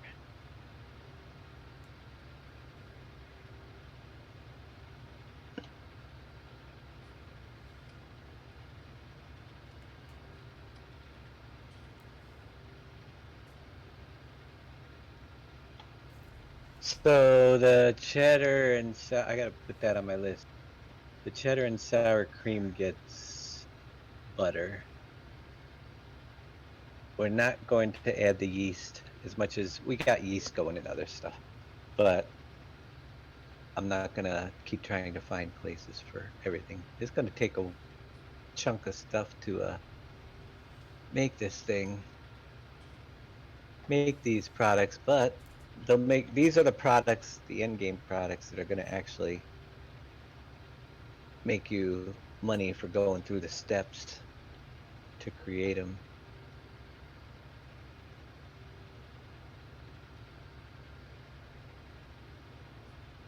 Ta-da! So we have lots of drop-off areas for those products, and we've got all the silos. So just imagine you're dropping off on each one of these because salt goes into the silo, butter goes onto the platforms down here, onion goes into the silo, pallets go on the platform. So that's why I did it that way. I know. It'll work. Then the silo stuff goes right through and in, and it shows the stock in the little factory where we're making our potato chips, and these piles will be moved. Yay. All right.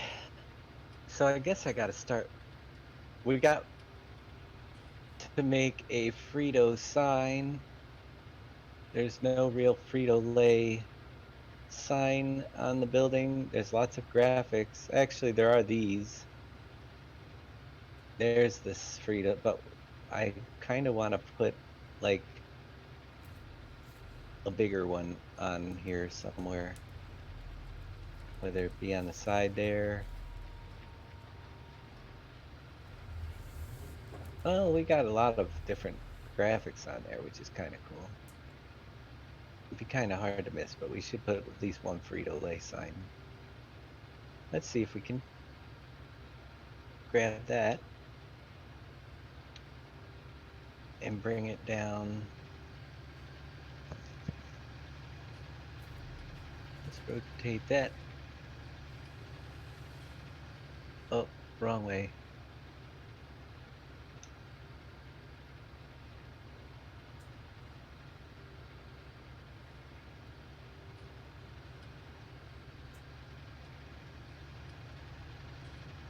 Oh.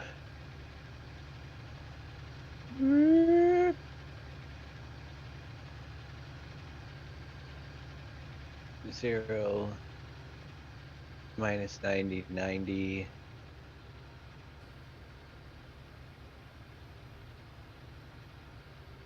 Definitely too big.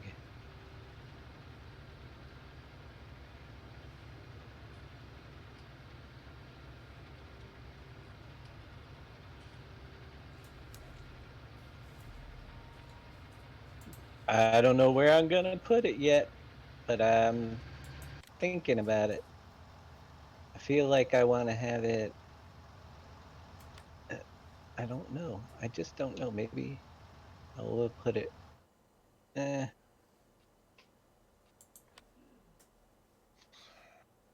I can't make up my mind. Maybe I just leave it off.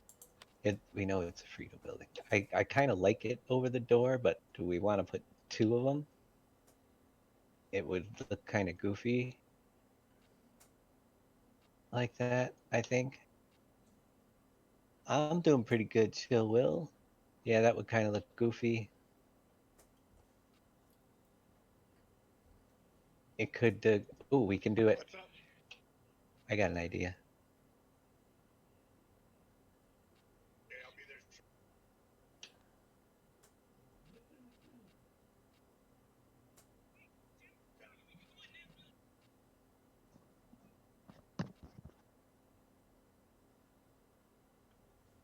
Are you leaving us? Yeah, I'm gonna leave us. All right. I don't want to have to wake her if I go to bed. All right. Well, you have a wonderful evening.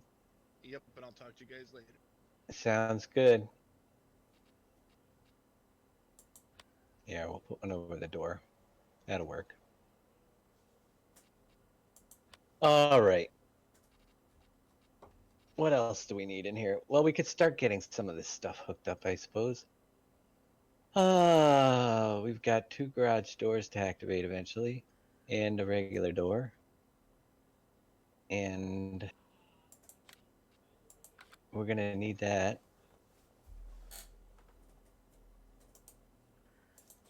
Let me jump into my Frito. I got all that other XML still going.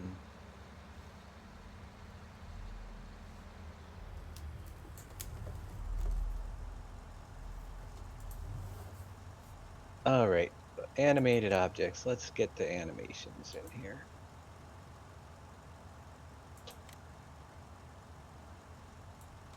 Open up the animated objects group.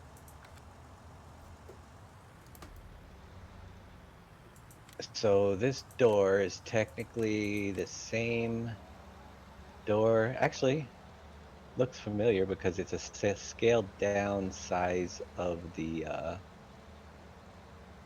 glue factory, I believe it was, and then gutted. So I know that if I go into my glue factory XML, where are you? Right there.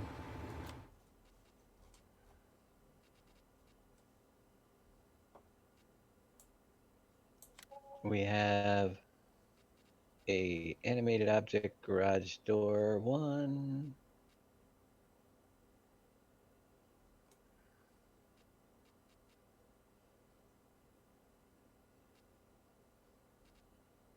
It just needs to have all our nodes reset. 271550 is definitely going to change. This is part, so that points to a panel in my door, which will be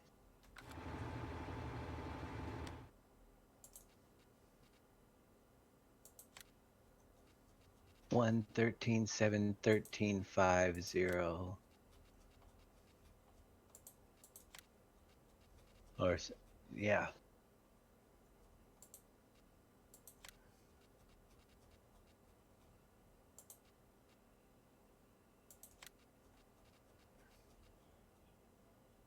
That one changes to 1.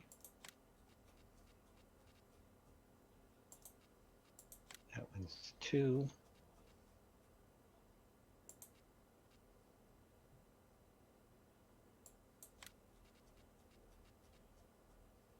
There.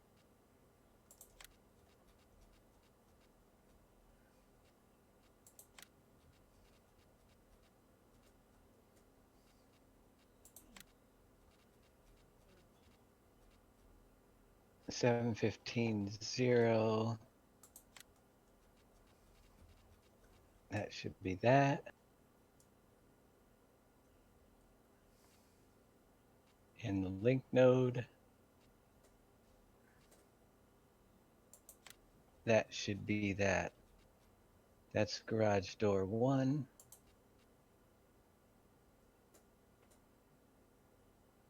Which we will copy.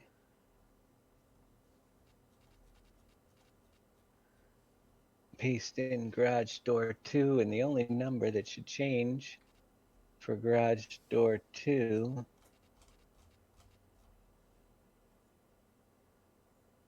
is, it goes from 713 to the 714. Nikki, yes it is. How you doing, Nikki? So we're gonna change these to 714 and make this garage door 2. I'll tell you, it is, when you're dealing with this stuff, once you do it a few times, it's not too bad. But there's so much to keep your head in the game.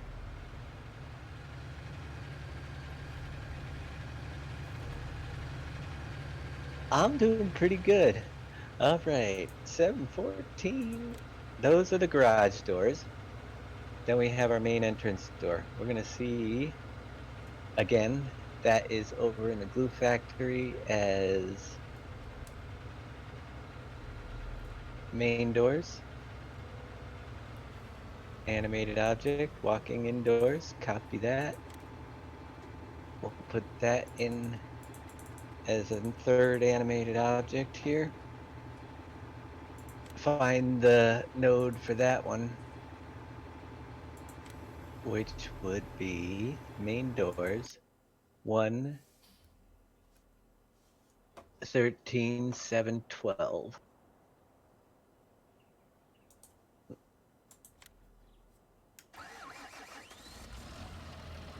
We're gonna put that. Oh, we gotta get the last line in there as well. If I get it all right.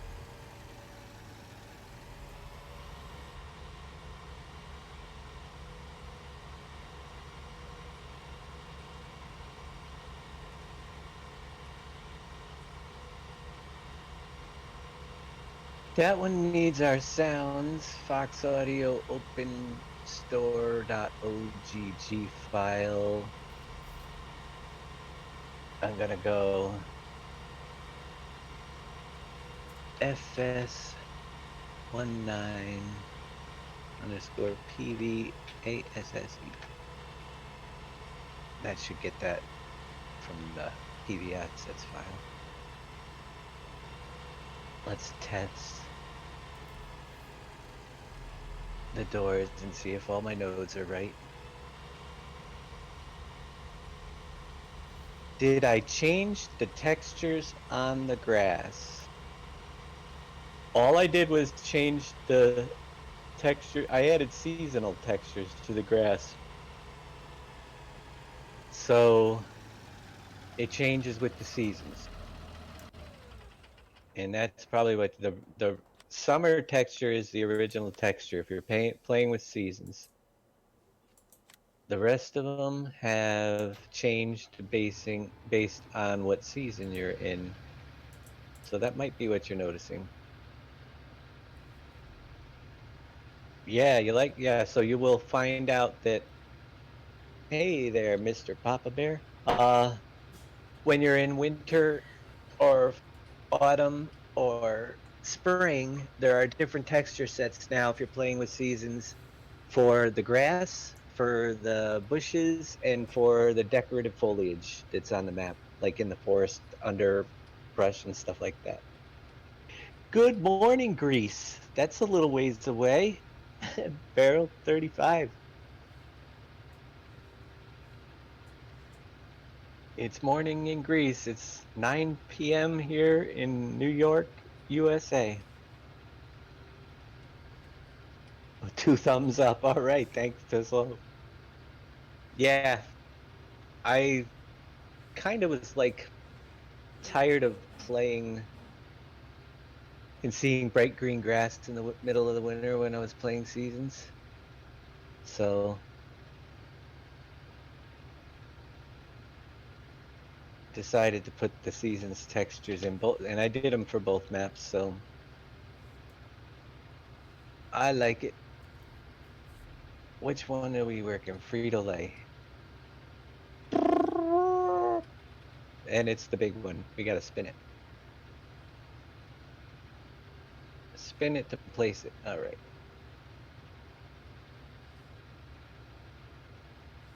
We've got Frito. I might have to change that one last tower to the Frito-Lay logo because it's kind of, it should be. All right, test my doors.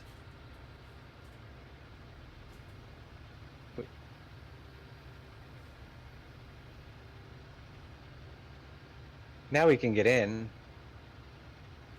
I will say that my door.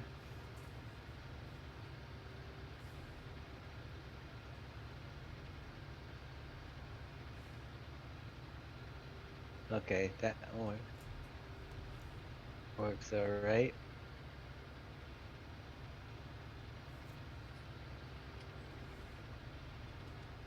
We have a bay where we'll be loading up some Frito products in our yellow Frito building.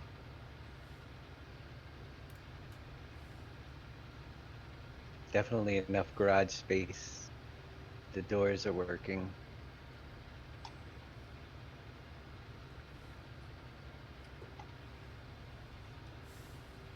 One step at a time. The lights are not even hooked up yet. That's why they're on all the time. I don't think they're gonna shut off. We gotta do all the lighting and everything eventually. Might make the sign above the door Frito-Lay a little bit smaller. It's a little, well, I'm actually hiding a bad piece that was above the door, so I'm not too concerned with that. And we have the ground labels for each of the dump spots. So we're getting into further and further away. We are gonna do some ground textures as well. It's not gonna all just blend in like this. We'll do a like little alleyway through here. What sword? That big loud sound? That's because it's not hooked up correctly. It's coming out of here. You're talking about that loud conveyor sound that is not going to be that one right there. Yeah, we're gonna get rid of that. As a matter of fact, we're gonna get rid of it right now. There's sounds that are actually not needed. And that is one of them that's still built into here.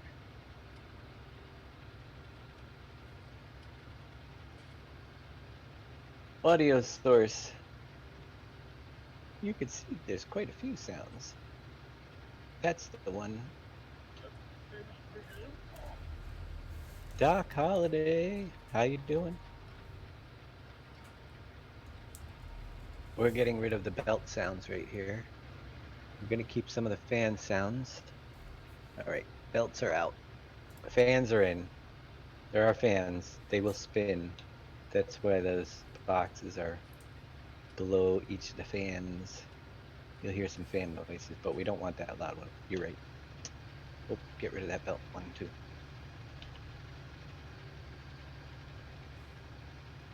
All right.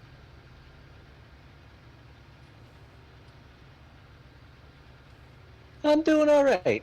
Keeping busy with making stuff. That's about all I can do right now. Waiting for appointments to happen and stuff. So until then, I'm just plugging along. All right. I did not like the fact that these two are next to each other. So edit, replace with that one.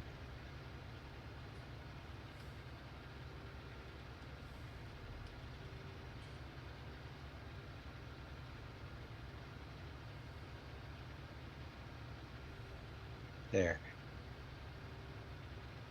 That looks better.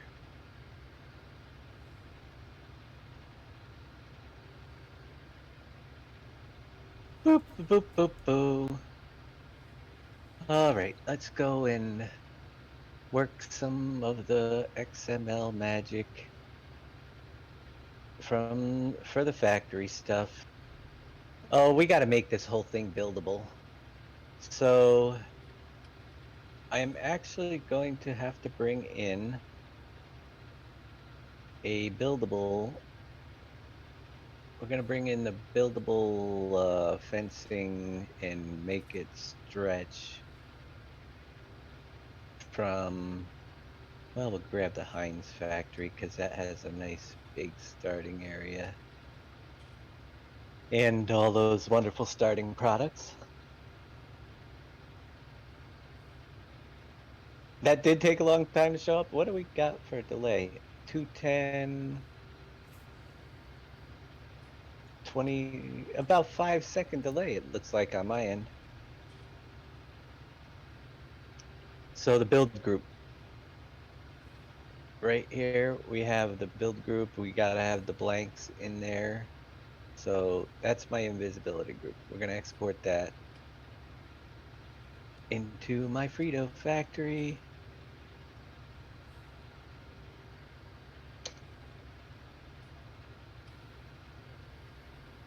Okay.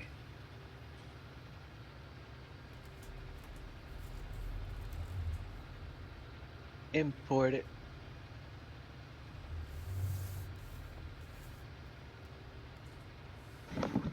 Okay, we're gonna put that under the main group and move it around. So the invisibility is what goes invisible after it's built. Let's rotate that to 0. I think we'll have you build it from this side. It's going to take a lot of reworking to do here, but we do have enough room. And I think I'm gonna remove that tower too. It's gonna cause issues with the build. I could probably take them out. I thought about putting them over here, but we've got enough of Chester Cheeto that I don't even think we need them. Other than it's gonna change my nodes for my doors, is it not? Possibly. Well, we'll find out. My doors stop working. We'll have to move them.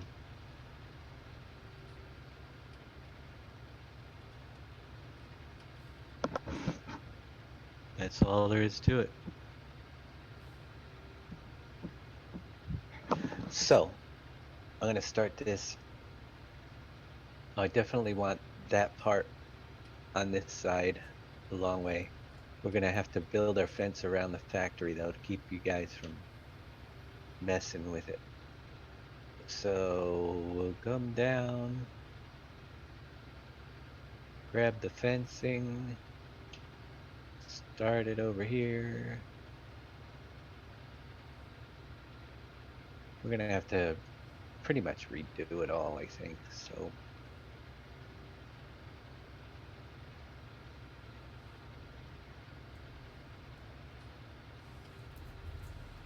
Let me see. I'm gonna start removing pieces.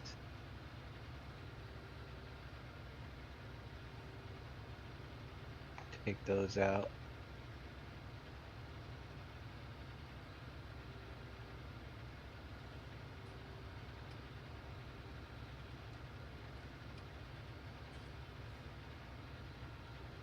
Take those out.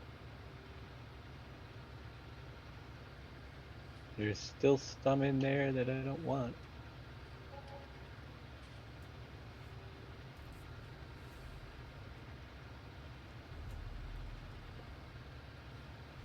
Take those out.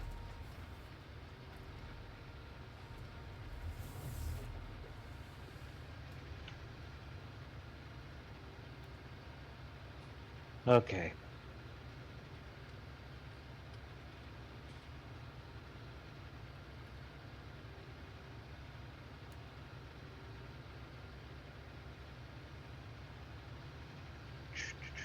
do.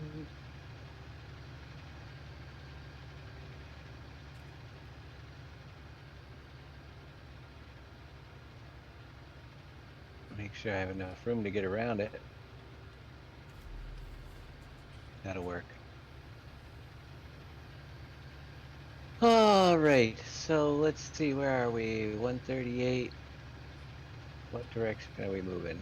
All right, the other direction. 102 plus 12. I think it's 12 would be 114. Whoops.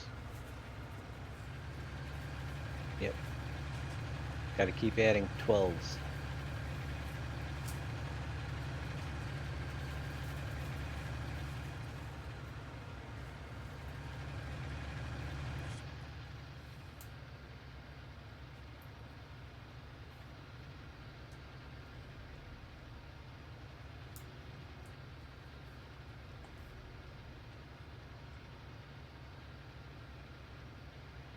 Whoops. I looked at the wrong one.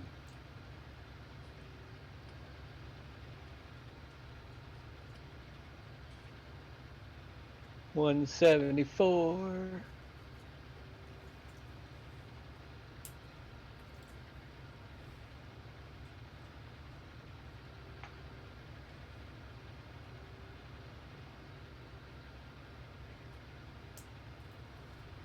This one's got to be rotated.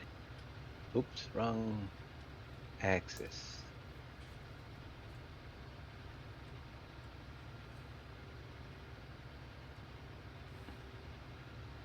Da da da da.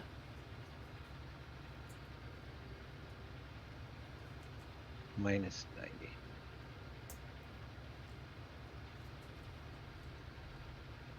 And to 204.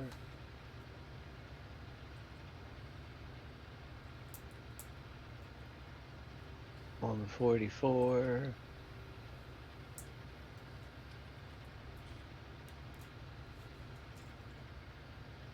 Let's add the 12 on.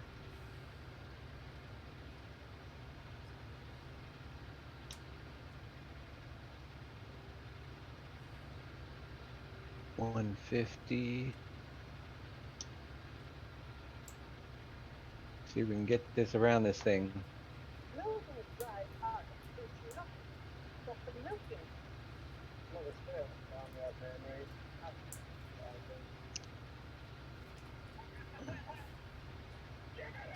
Hey, Jay Reedy, how you doing? Welcome, my friend. 234. All right, this is where I get a little bit. I want to steal some room, if I can. Just a little. I don't want to have to put another big long piece in. Might even move that whole building in a little bit if I have to.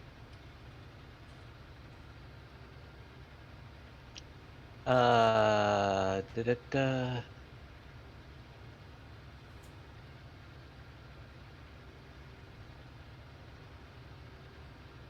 It's only gonna be here while you're building, so it can be real close. It would be 240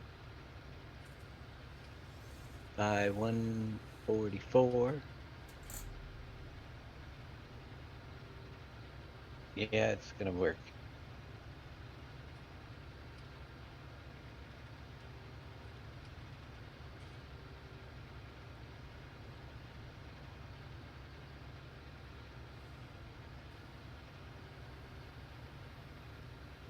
One 108.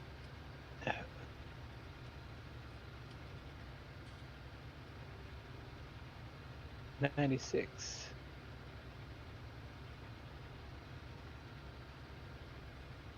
84. 72. All right.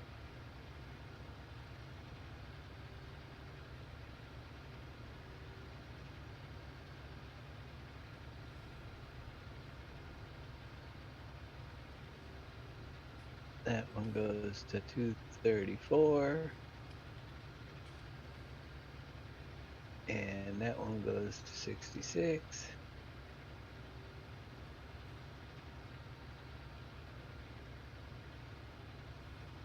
Whoops, one too many twos.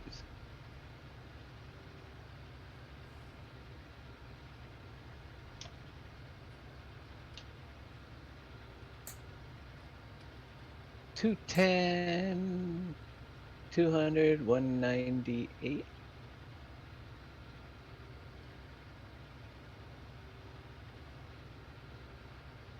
186. 74.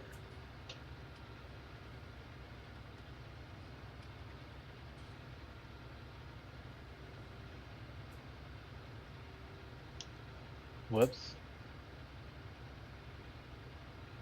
I subtracted a little bit too much there.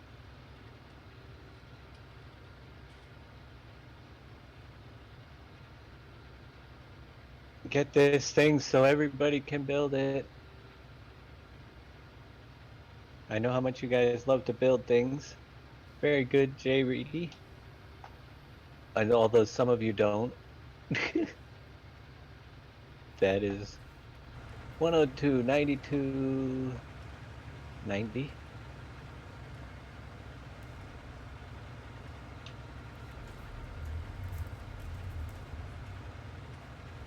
78.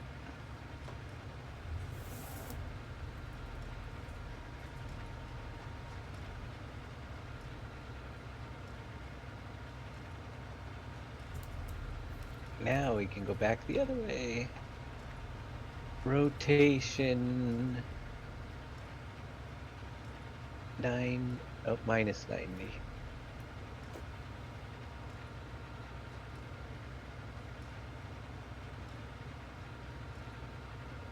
A 72 by 48.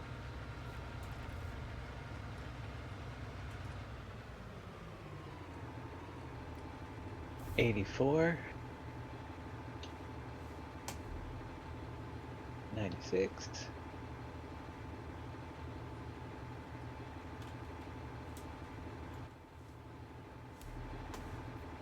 Now will it fit?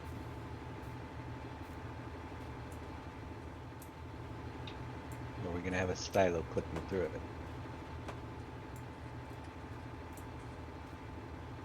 It made it just around it. Okay, very good.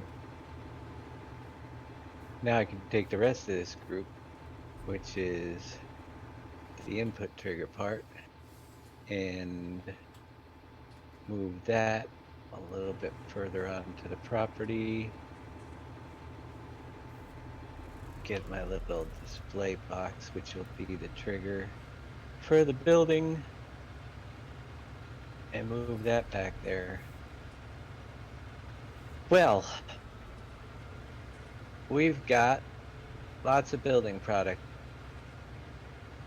We've got to figure out which ones we want. I usually try to mix these up a little bit. We got rebar, that's fine. We definitely got steel, pipe, nails, concrete, boards and planks. I think I'm going to leave them the way they are for this one. The barriers are, I can pull the barriers out. What are we missing? Bring some chipboard in place of the barrier, or epoxy. I think I'll do chipboard. I got a lot of chipboard on the map.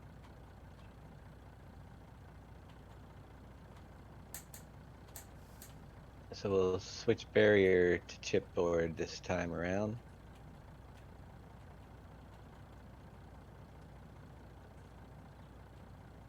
That's where we come into the build part of the Frito factory.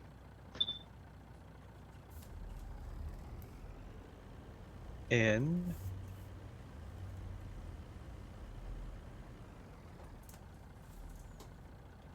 release. Oh, didn't want to do that. I want to do this. Open that up. Frito build.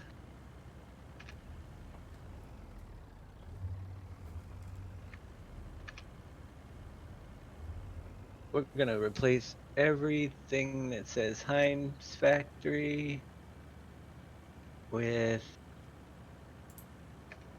Frito Factory and match case.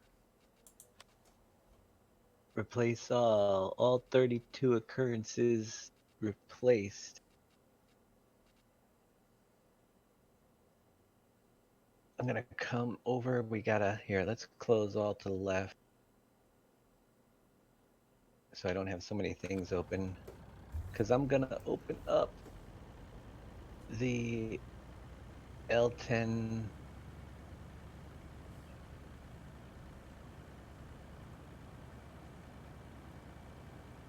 English file right here. And again, we're gonna replace everything that says Heinz Factory.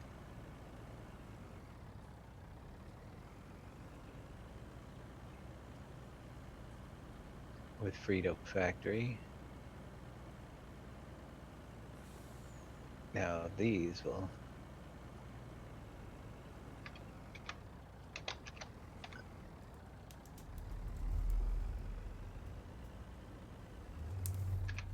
change those.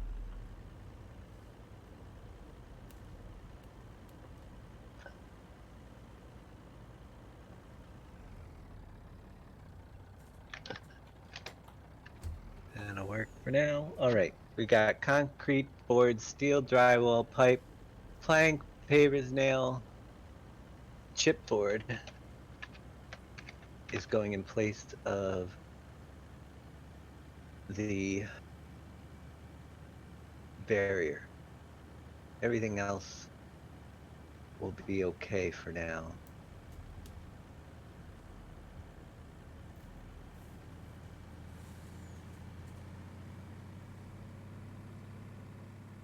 So we're gonna go down through and we got concrete boards, steel, drywall, pipe, plank, pavers, nails,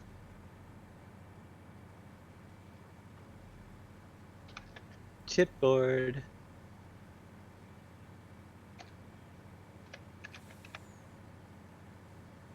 why do I have all these little markers?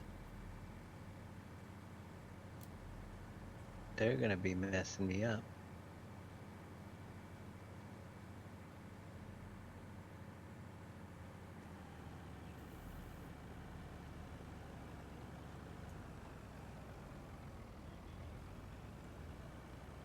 Alright.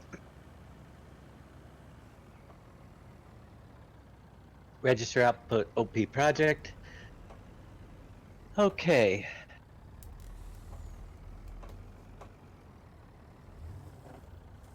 We have two visibility groups. We do have unloading trigger products. We're gonna come down here. The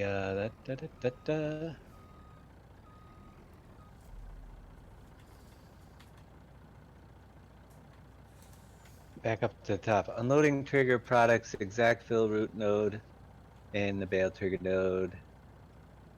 So exact fill root node 1 right here is our unload trigger for our products, which is the exact fill root node number. Oop.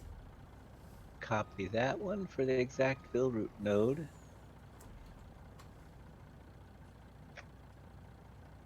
I don't think it changed. Did it? No, it didn't. Bail trigger, yeah. Okay, that's good. We're good to go with those. Our GUI camera node we need to set up. Create a camera. Edit. Cut. Put it in our main. It is node 4, same as it was. That's good to go. And So all those are okay. We just need to come and do our visibility groups, which are the invisibility. So visibility gets set to the factory group. That's our factory viz right here. So that is group 1. We're going to change that to 1.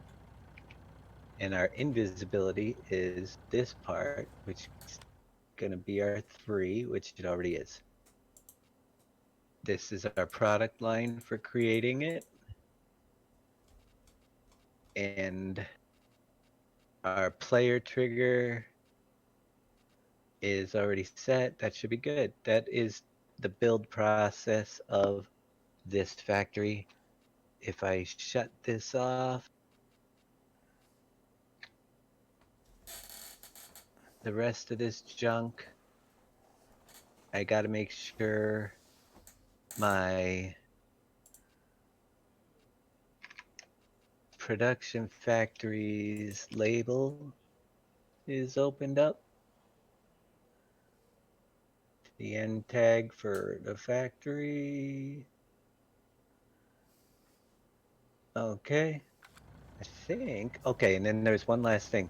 This is where we're gonna change the type of mod to back to a global company placeable. And we can put in our fill types as well while we're here. Potato, canola, onion, salt,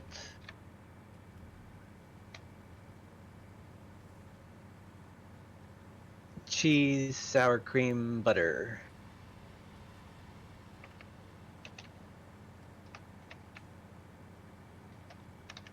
Palette.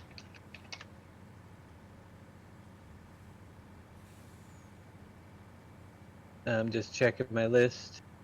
That looks like our fill types. And we're going to do one other thing in here, which you know me, I always have to do it.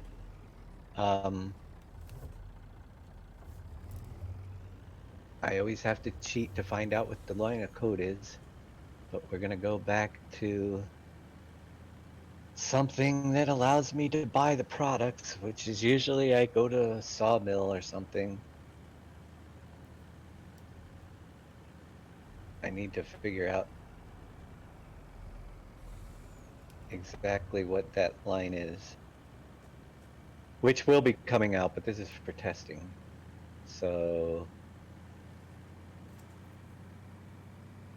it is, when you get to be my age, your memory. There, purchase, use sell point price. That'll work just fine. So we're gonna make it on each of these input products a purchasability for now. Here, we'll put it right at the bottom under input methods on these.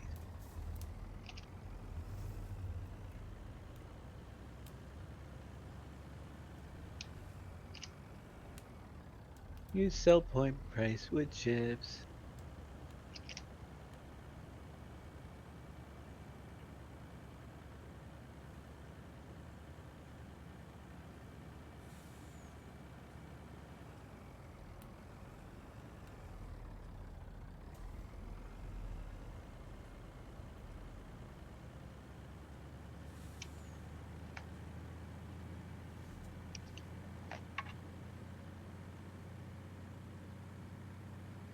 Take some of these extra spaces out while I'm going here. Have to clean it all up later.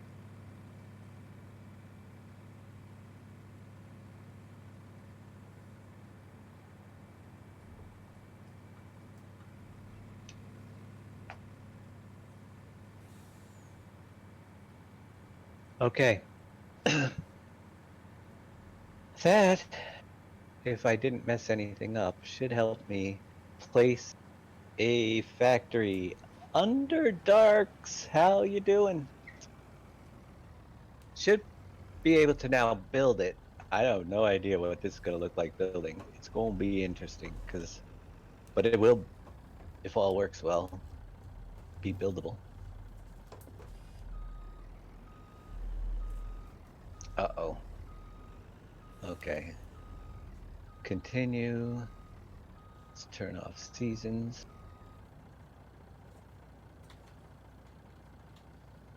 You will still see the products on the slabs. They're going to be visible until I turn them off with their actual factory workings. So ignore but the factory itself should be gone. The fence should be there, and our drop point for our building places should be there. If all goes well.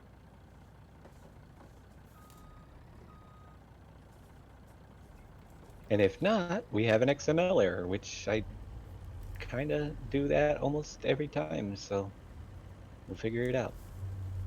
I could have messed up the doors, remember that. I deleted a couple nodes. I don't think I did, but we'll find out.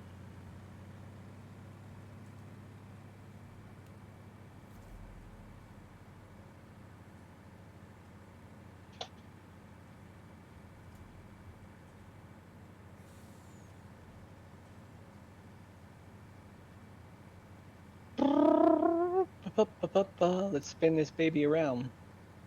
Like I said, we'll see the products on the slab until I make those invisible in the production lines. So we will see those, which I plan on it. We see all the because they're outside of the group for a reason. But we have our fence. Technically, I could probably make the fence collisionable now, so you can't go through it. It used to be a problem on servers. They said I had it fixed, but I really don't want to mess with it too much if I don't have to. Okay, we have to change missing global company placeable Frito. Okay, we are not reading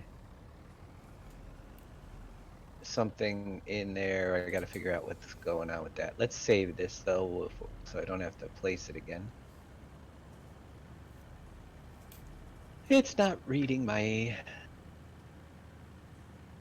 end.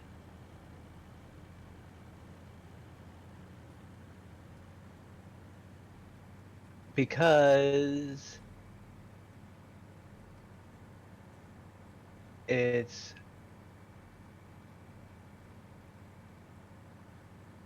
Frito factory.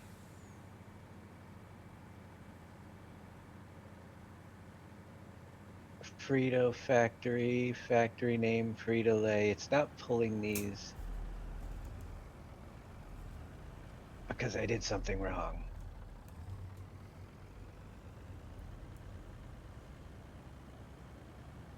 I know why. Because I have to enable something else. The mod description. I've turned off several pieces in the mod description too to do those tests, so it's not even recognizing that it's a global company mod yet. Because if you look here, I have the GCC checker Lua off. That might and that might do it. I'd be surprised. Everything else looked okay. In the global company version, we could actually put that up to 1.2, but I would leave it. It'll work. Should work with all of them. I don't think that would do it by itself. Let's find out. You really do like my mods? I appreciate it. I put a lot of hard work into these, as you can see, but it's worth it. I enjoy it. What game was I on? Game. You know, it would help if I remembered which game I was testing. I think it was 6. Yeah, I enjoyed doing it. There is a lot of stuff. I can't wait to get through these last 10 factories and then get to working on the expansion of the map. That's going to be a lot of fun.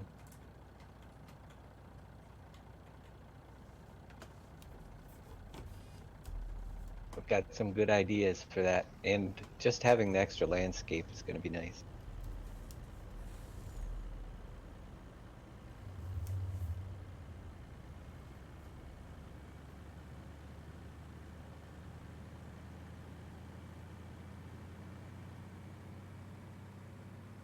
You know, that's the toughest part right now with these factories is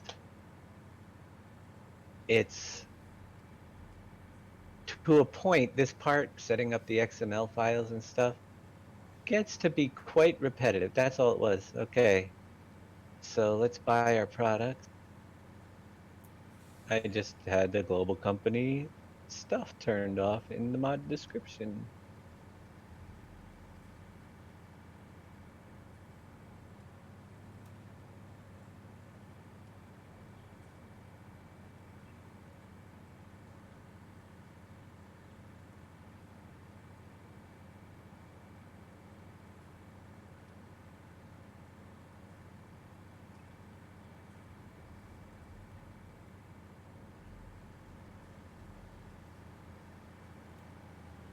Looky here, we have an active build project.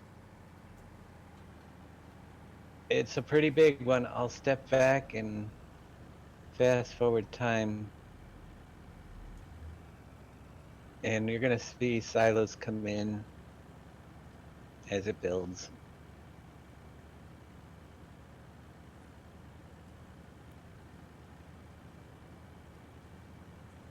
I can't see everything. It's gonna build the pieces. You can see the building come in down there. That last building's gonna come in later because we moved it.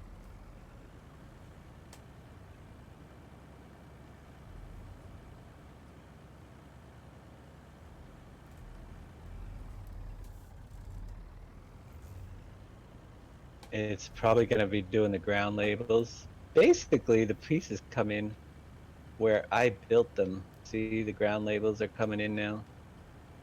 I may reorder the stuff a little bit later. I'm not concerned about it right now. See, that came in, and there's the silo. And then when it's done, the fence is gone. It finished. The fence is gone. We'll get daylight anyway. So that is how we make it buildable.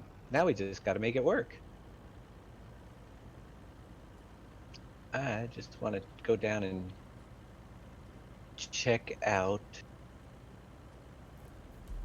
my doors, make sure I didn't mess up the nodes.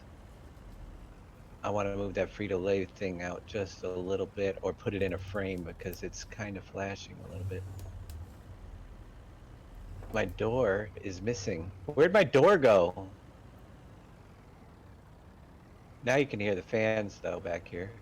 They're not spinning yet. I gotta activate them. The fans will go off when the factory's not working. But where did my door over there go? I didn't delete it, did I? It's missing my door. Is the trigger still there? Nope. I lost my door. It's not showing up. It might be in...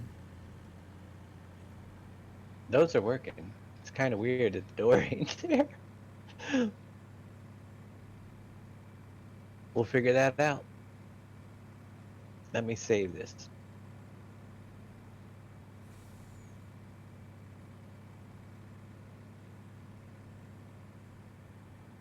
Do I have any idea why Central River Port Cell Point doesn't work on the mod map PV?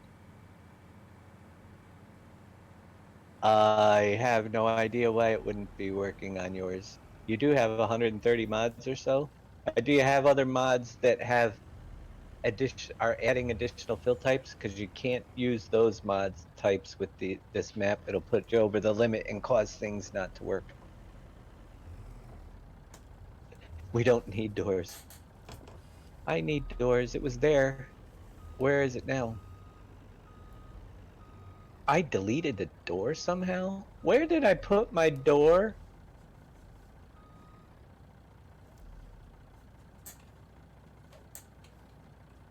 I don't know, man. I really have no idea. It was under my other two doors. Don't ask me how I lost my door. Garage door. Garage door. Aw, man, I lost my door. How far back did I lose it? I'm wondering if, well, we have this saved. Let me see if I can see where I went wrong here. Watch this.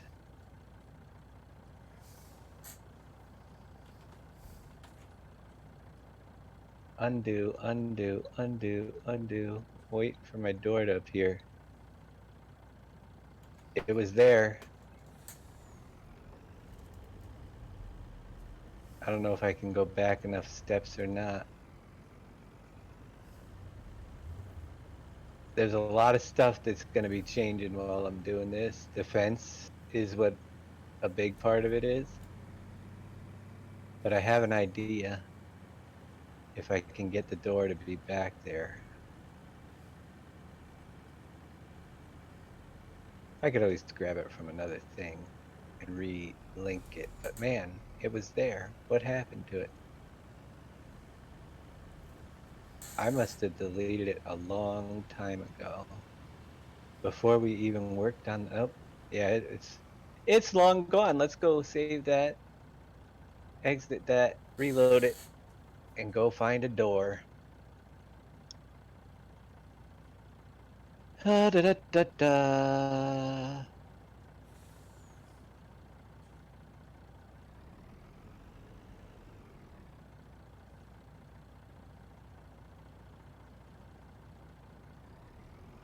Oh, Oh yeah, that's right.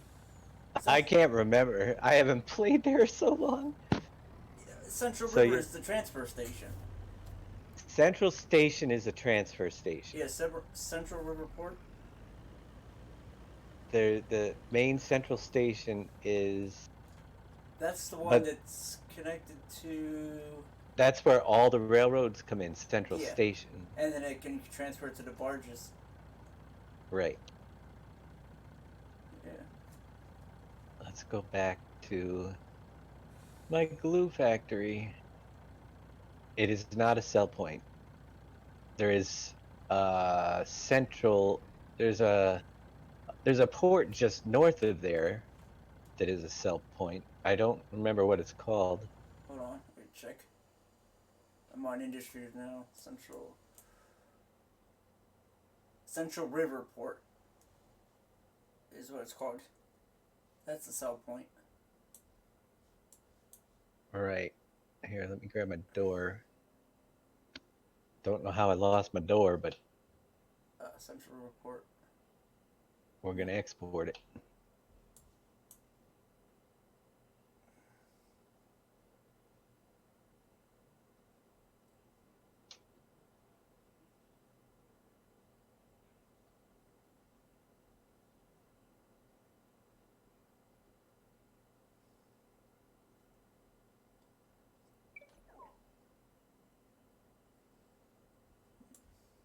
Put it into my visibility group.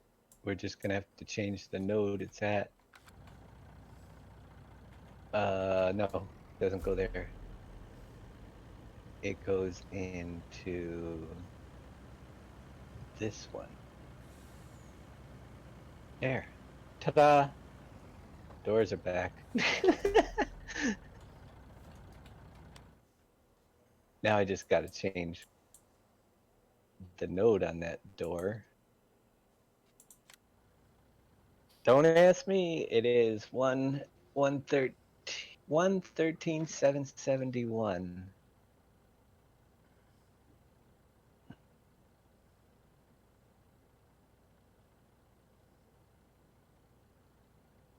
That's the sawmill. No, we don't want the sawmill. We want this one.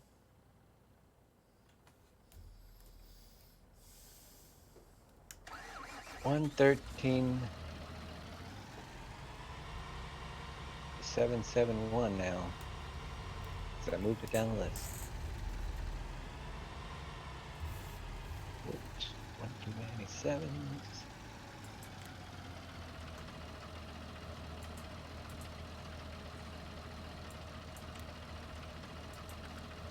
All right. Doors back in place. Frito factory input product. We're going on to the production part now. We're gonna unlock that. Whoa. Frito. Save ID will be Frito.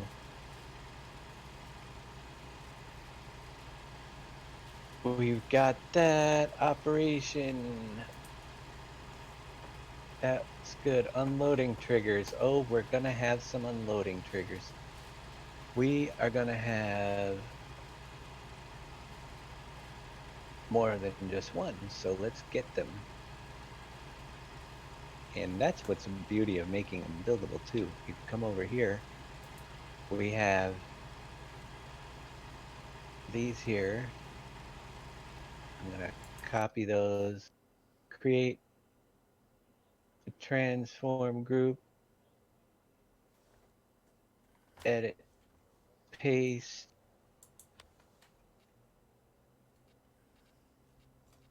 We'll call that trigger one group. We gotta put it into our visibility group as well.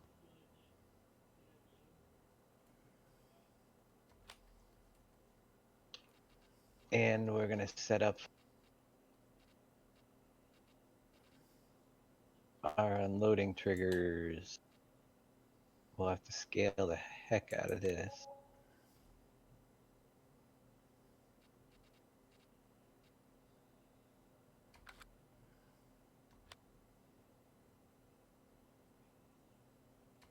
Oh, that worked pretty easily. We'll go about 1.25.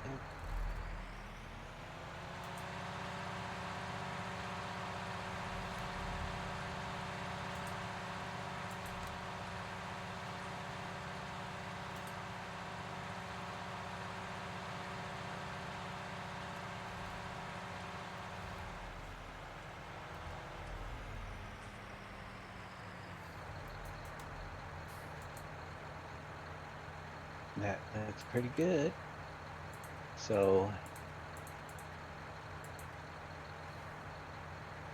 we're gonna call that trigger, unloading trigger 1. Exact fill root node 1, pallet trigger 1. Alright. I'm gonna come down to where all my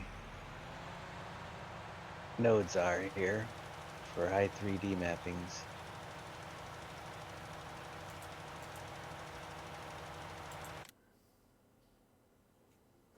I'm gonna shut off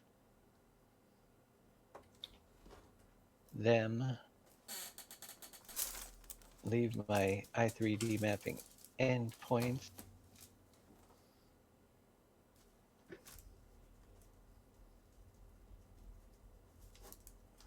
And we have exact fill root node and the pallet trigger. And this is the way I like to do it. I cut them out as I need them. We're gonna change them because they're gonna be multiples. Whoops. We're gonna put the one on the end that I have up above. Get our exact fill root node is 140. The other one will be 141.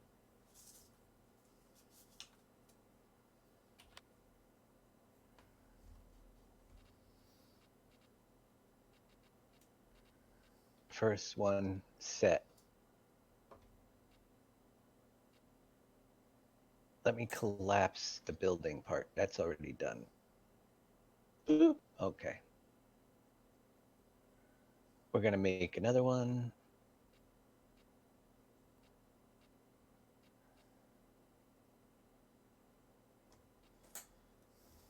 Unloading trigger 2.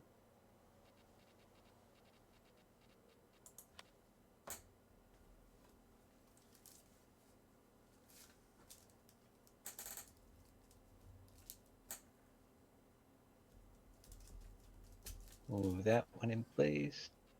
That's going to change everything to 141. We might as well do the other ones too. We'll have an unloading trigger 3.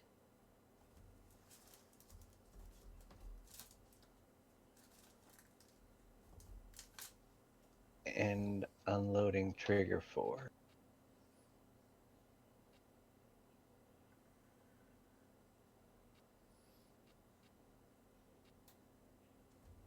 So they're all just in order.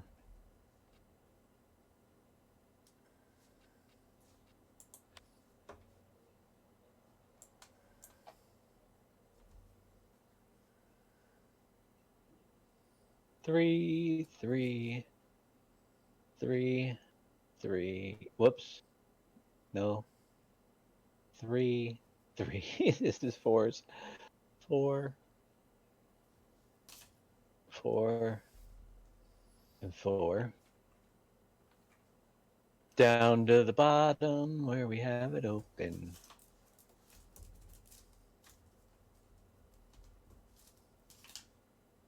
Two, 3, 4.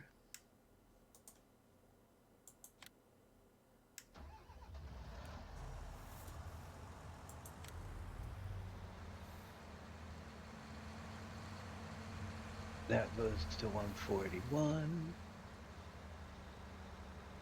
42, 43. Ta-da!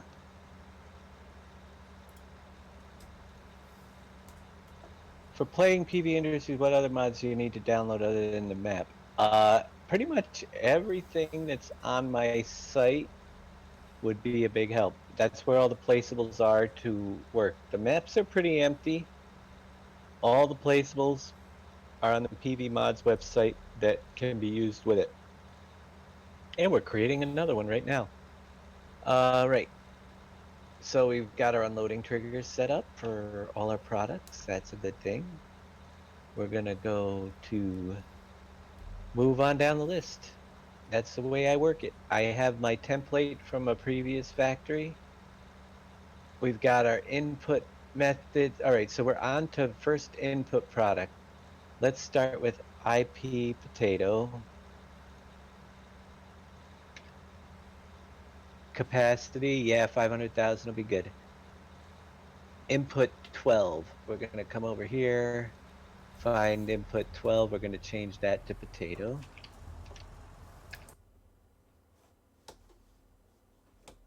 Back over here.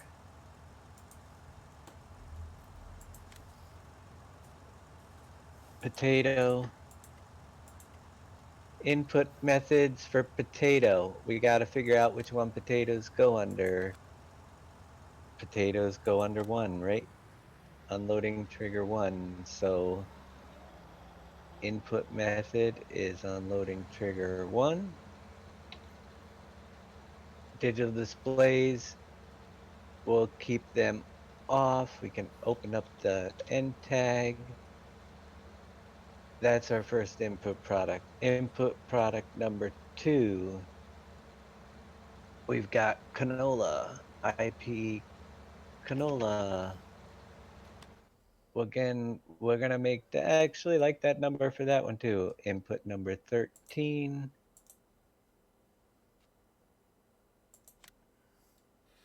Because it doesn't need as much as potatoes, obviously. Potatoes are a big one. Right. Input method for canola. Unloading trigger 2, because that's 3 and that's okay. So that one's going to be unloading trigger 2. We will hide the mover for now. We do have movers for these. I will put them in a minute. We're going to come back to those. Let's get the input products in first. IP potato, IP canola. Keep the digital display turned off because we don't have those yet. Input product. Input product number 3 is, let's see, we've got potato, we've got canola, we've got onion to go in, IP onion. Capacity 200,000 is good. Input number 14. Check.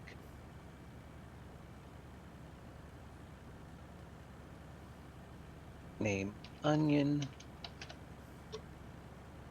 Input method for onion is trigger 3, I believe. Yep, right there. Unloading trigger 3. Turn off our mover.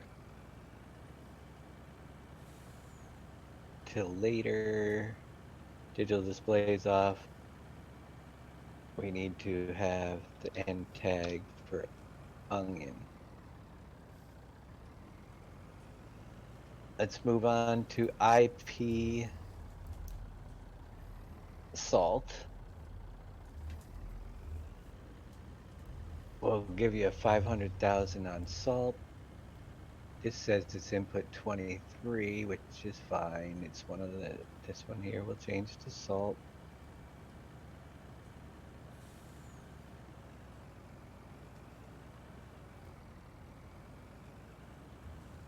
Okay, actually, we got to change that. I keep forgetting that mine is called rock salt. It has to be. Yes, okay. Otherwise, you're going to be putting the road salt in. That is trigger number 4, I believe. Yep. IP4 for salt. Unloading trigger 4.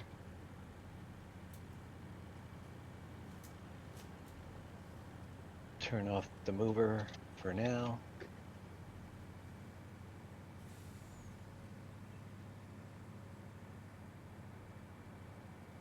We have, oh, well, we had rock salt right here, but we're going to change that one. I wouldn't have had to do all that if I had known that that was one. Let's do IP. Let's see, we got potato, canola, salt. I'm checking them off on my list. Onion. Let's do the cheese. IP cheese.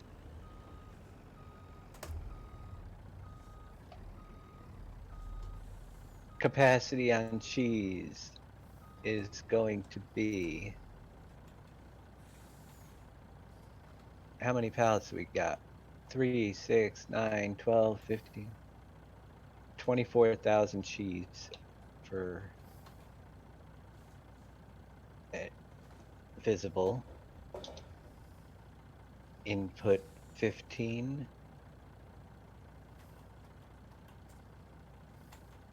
So IP 15 is going to say cheese. Actually, 16 is onion. On this, we didn't have to do that either. All right. Let's go back over here. Cheese trigger is number 2.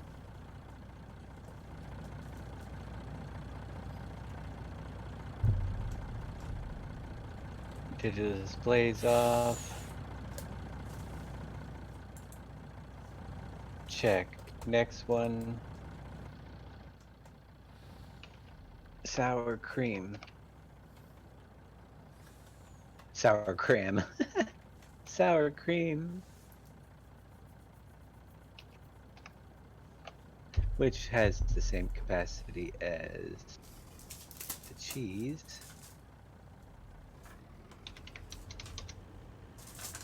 It's input 16.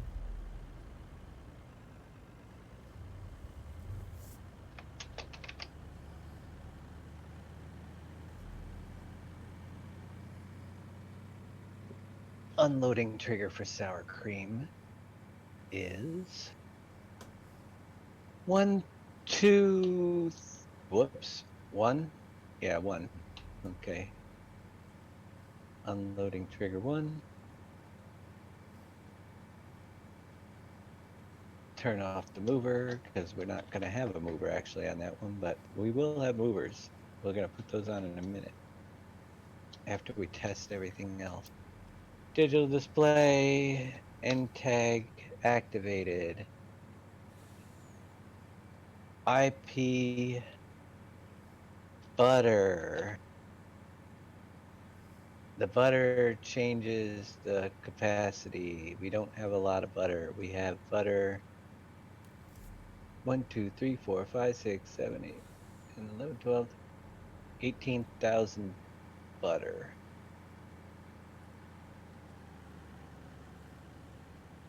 Input 17.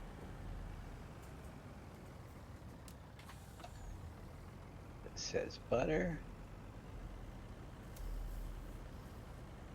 Fill type is butter. Unloading trigger 4. Visibility nodes, yes, we will have visibility nodes on a lot of these, but not at the moment. We're going to come back to that. All right. Once I get all my products in, input product end tag. So, sour cream, cheese. Do we do cheese? Checking my list. Cheese, sour cream, butter. All we got left is pallet. So, I think that there's actually pallets in this factory. If I take this one out, sugar, doop.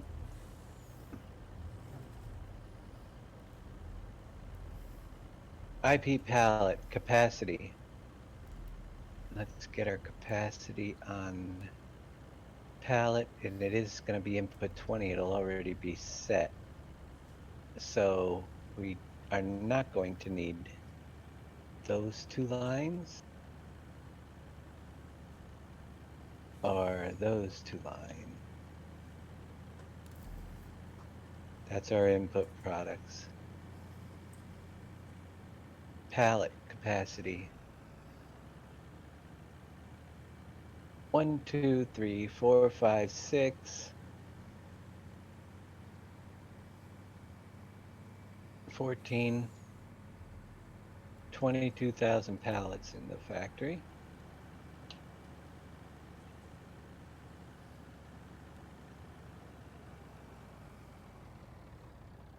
Unloading trigger 4 or 3.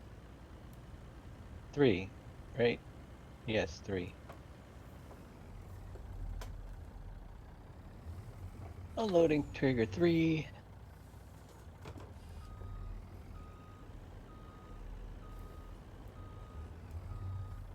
Visibility nodes off for now.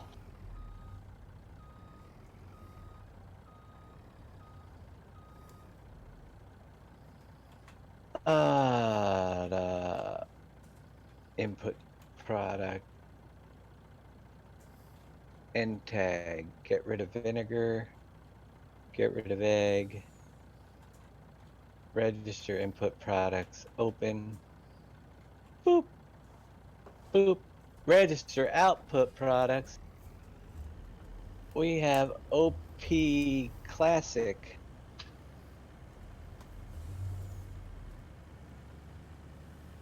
Fill type is Classic. Capacity is quite a bit, actually, but it's like 96,000. Actually, we can check that by checking the bottom of one of these groups. 96,000, I guessed it right.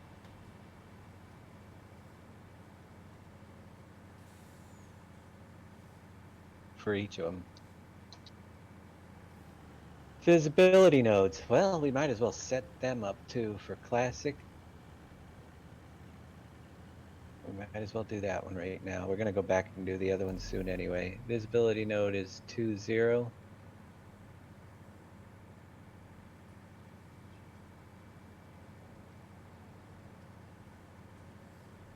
Digital displays not active yet.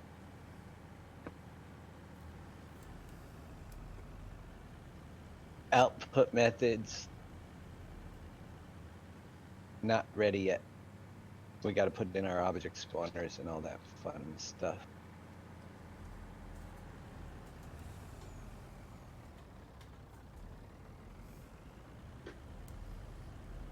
Second output product is OP cheddar sour.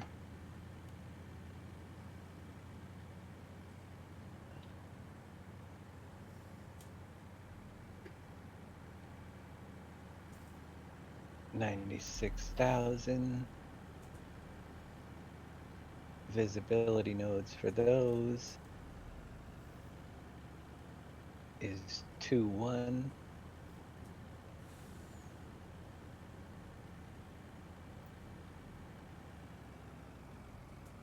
Turn off the digital display part till I make the display. Turn off the output methods until I make an output method. Third product is going to be OP sour onion. SOURONION. Fill type.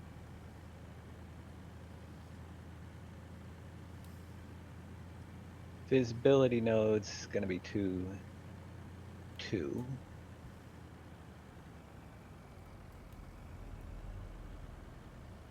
Digital display. And output methods shut off.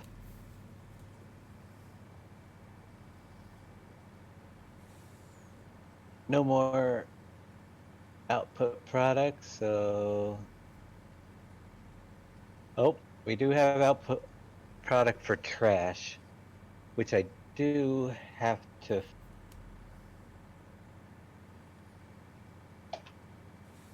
hook up.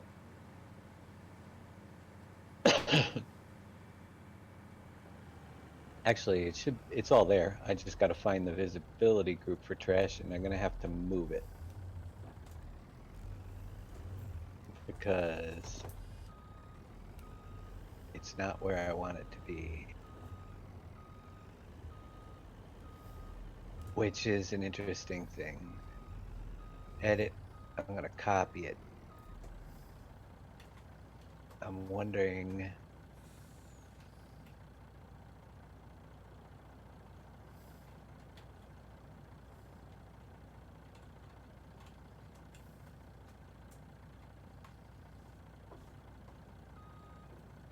If I can even line that back up. Well, I can leave it here. I'm gonna try linking it up.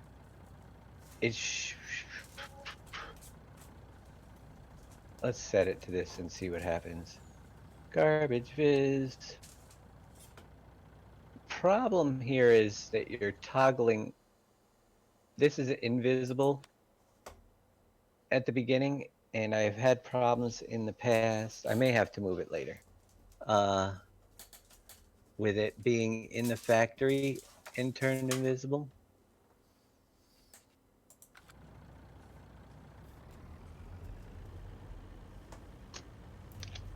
will know. But I do have trash there. All right, register output products. That's my output products. If we go back to my input products, we have movers on some. Let me find one of those movers. It's gonna be I'm looking for the mover. Mover.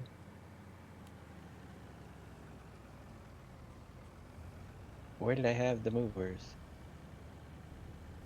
It's gonna be in green. There it is. Let me copy that. We're gonna go up to the top, starting with the potato. Let's add the potato mover in.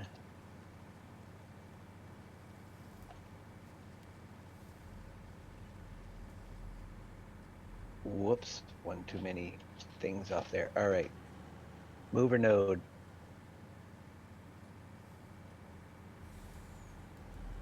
Let's go to potato. We'll come down here. We just gotta create another node called potato.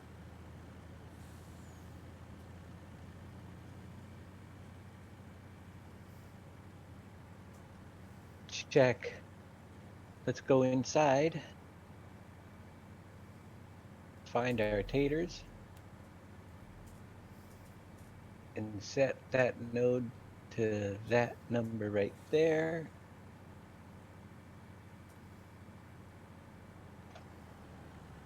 That's our tater node. Back up to my tater mover. My tater mover. We're not doing a scale. That's right. Oh man, do you gotta make me look on things? Let's go find the other mover line. That's a different type of mover. That scales an object rather than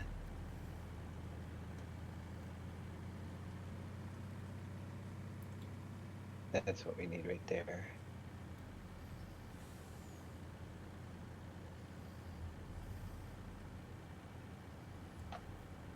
Translation type mover. We need the minimum and maximum values. It's already set at the maximum value. Shift Control C. Back over here. Maximum value. We can remove some of these if we'd like. It doesn't have to be. That should be more like a 332. It does carry in a lot of extra junk. Okay. Minimum value.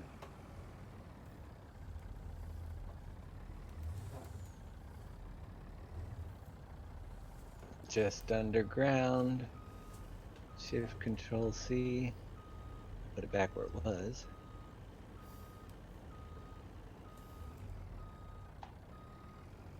And get rid of some of the extra junk. Very good.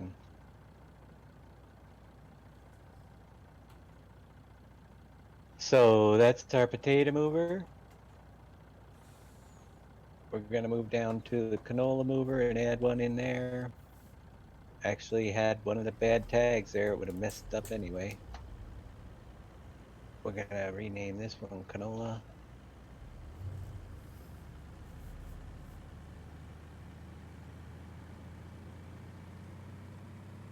Come down and put in a canola node.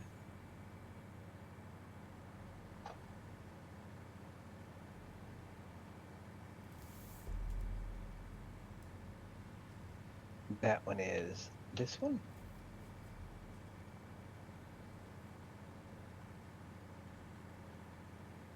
This is the part of factory building that I get really bored with. It's cool when it's done, but it's just a bunch of numbers, junk, and setting things up. I mean, it's I've done so many now, it's like second nature the way I do it, but it doesn't make it any more fun. Canola node, maximum value.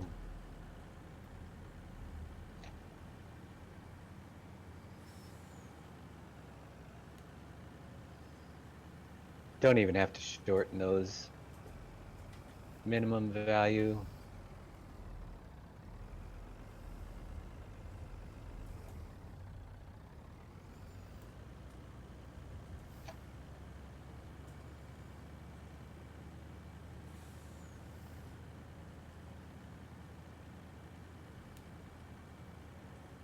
Copy.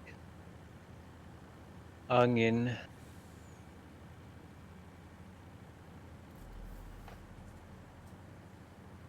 Do the same thing. Onion mover.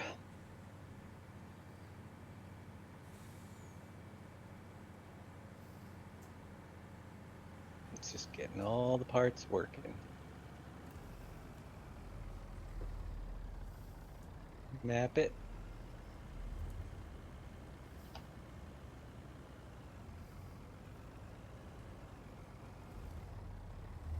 Node number.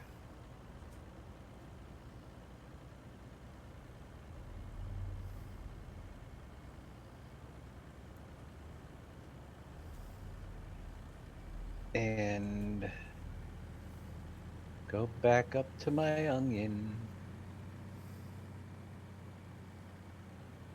Get my maximum value, which it's already set.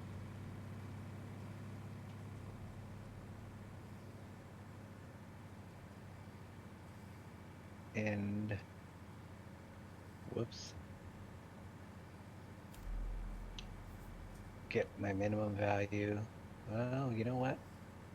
I got it. Houston, we have a problem. Let's get the maximum. It was over too far. I just caught that out of the corner of my eye. Our maximum value. I had it sticking through. Make sure everything else. Yeah, they're all rest. This one was a little bit off. So let's grab that maximum again. Because it will change it left to right as well.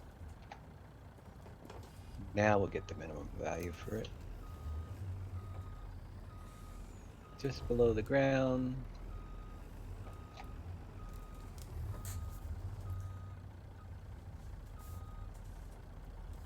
And I do Shift Control C.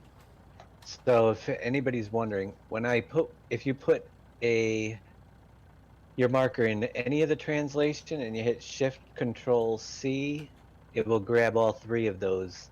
Same way if I come down here and I hit Shift Control C, it will grab 090 no matter which one of the rotation. So if I wanted to grab all three numbers real easy, and you'll see right here, I just grabbed the rotation 090. Very quick way to copy your numbers from your editor to the XML. And we'll get that mover. We got one more to set up down here on the rock salt. So we'll name this one rock salt.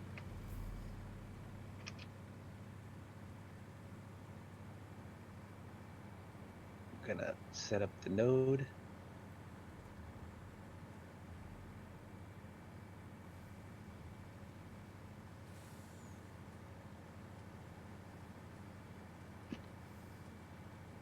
And excuse me, slide over to rock salt. Where over here is our salt?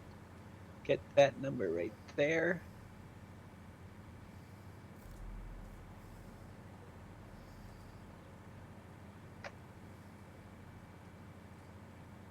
Back up to my rock salt node. We're gonna get the maximum first because it's already in position. I'll double check this one. Yep, it looks good. Shift Control C.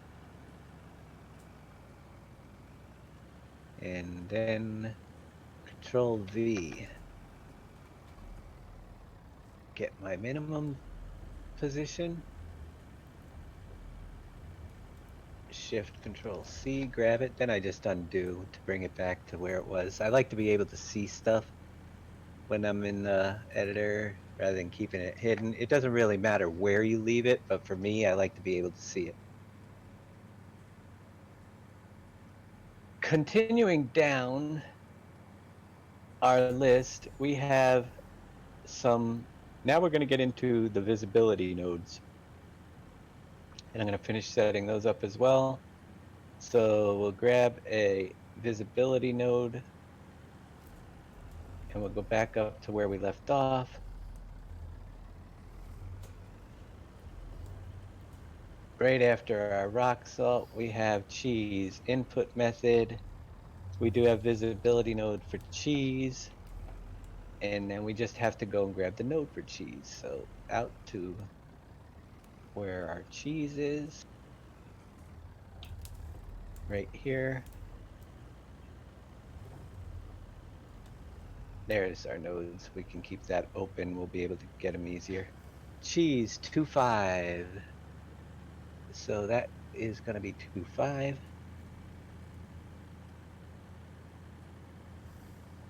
Whoops, get the first part. Go right down the list. We have a sour cream. Doesn't have a mover, but it's going to have a visibility node. Usually it has one or the other. Our sour cream is 2.4.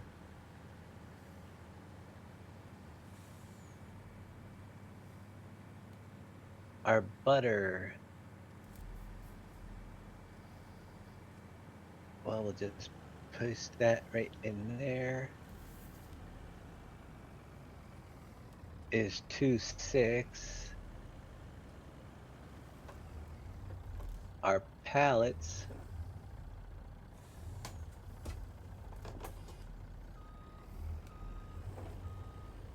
is 2.3.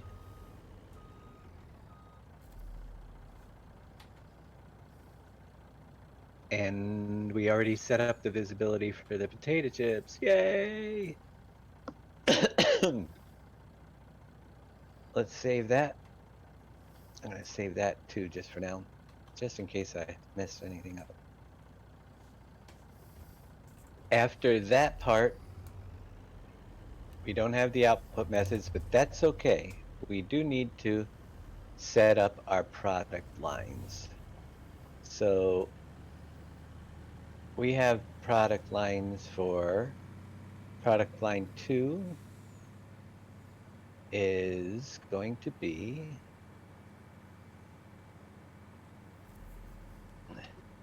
CLASSI, Classic Lay's Production. Product line 3 will make cheddar sour cream production. Product line 4 will be our sour cream. Actually, is sour cream 2 words or one? And onion. I don't even know if we need to have the...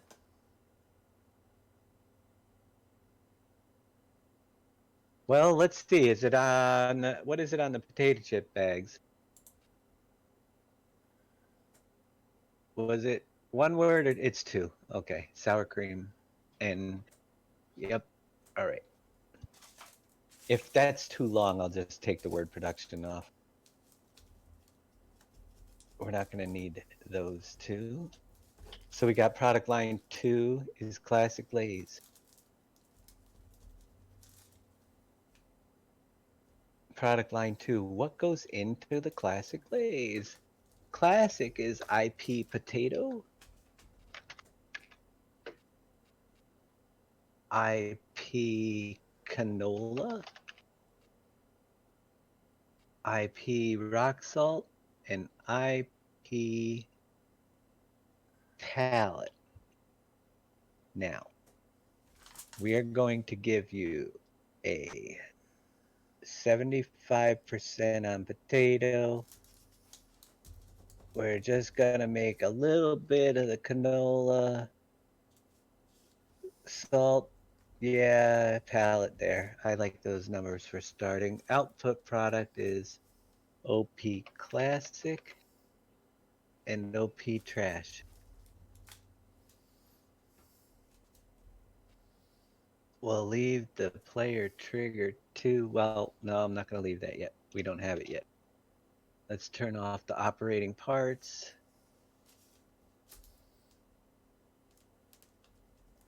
With that, I'm going to actually remove these product lines and just use that one. There's several on this factory. We're going to get rid of those. Get rid of that. We're going to do our other two base stuff with this.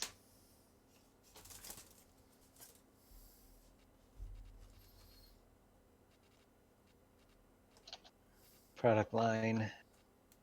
This one will be product line 3. That has the potato, canola, salt. We need to add another input product in here.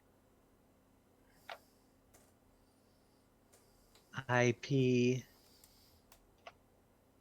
cheese and IP sour cream. And this one actually has the IP butter in there as well, which will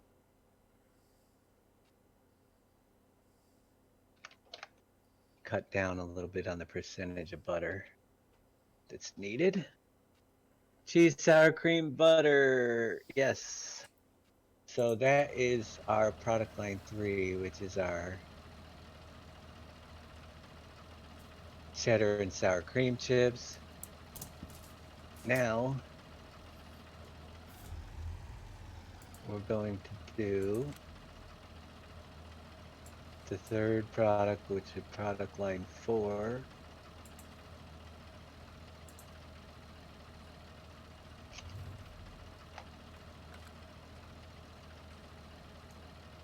And that is going to be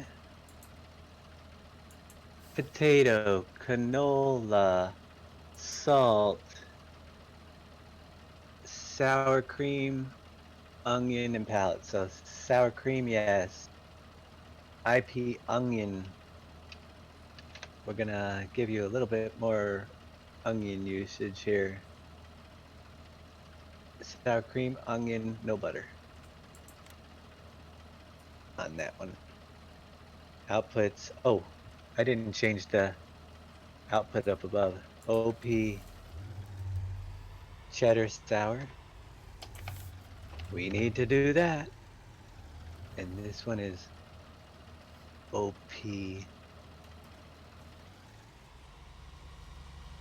sour onion. Okay, and trash. Trash on each line. Product line's done. Technically speaking, we've got a lot in there. And we can at least see where it stands right now. Before I take my break, Lay's chips, can't keep my eyes open right now. I can't either. Jim, you're not alone. If it wasn't for me doing this stuff, I'd be falling asleep.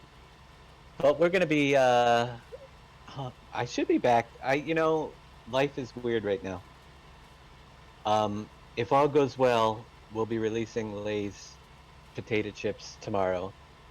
And I'm hoping it goes well. But if I'm not here tomorrow, then I will be back within the next 2 days. I might even do an early show tomorrow. I gotta work around everybody else's schedule when you don't have a car. So we'll see if I can get back in and get this finished up. It's not gonna make it tonight because we got all those, but we are getting closer.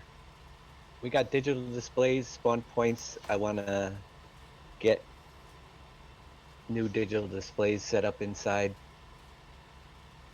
But at least right now, we're at the point where we should be able to see if I made any mistakes on what's inside the factory, and we should be able to test at least the products that I don't have to make, I can cheat in, which we will do if the factory still stands, which it does. Yay! So you see, if we got the visibility nodes all in, we will see nothing now. All those blocks are hidden because we don't have them, which they look good. We should have no potato chips inside either. We will still have the fan noises and stuff until I get the operations,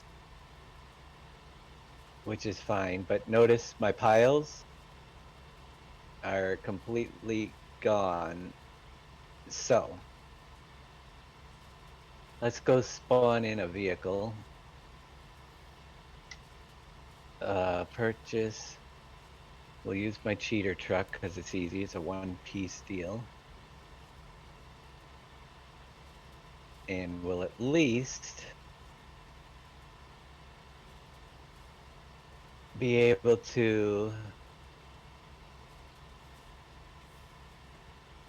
let's grab the canola, check our dump points that we do have set up, make sure all goes smooth.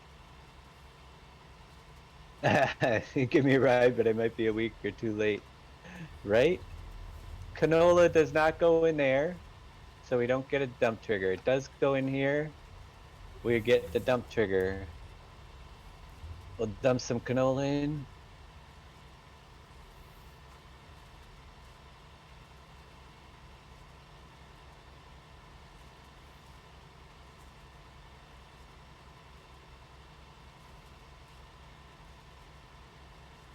Let it fill that up.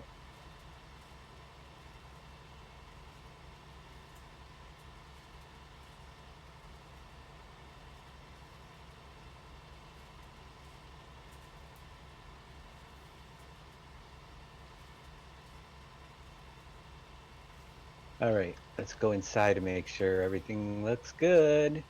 So we filled it up. We've got canola. We should have a pile of it showing right over here. There it is, our partial pile of canola. We should also check our error log. I'd be surprised if I didn't have any, but all right, yeah. IP barrier does not exist. Okay, so we do have one in the building process of, there's some that I'll have to take care of. Yes, there are some node error index not found 113. Was that my door node? I don't know. I will have to go back and check some nodes. Everything was working though. It's kind of weird. It's probably in the build process. Canola looks good. F11. We can get some onion. Oh well, there's our potato. Let's back that up.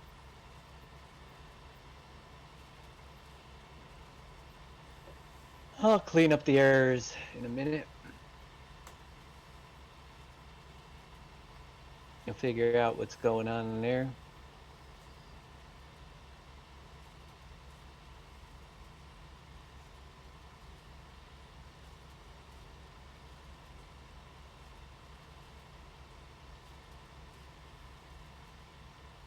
Control G menu.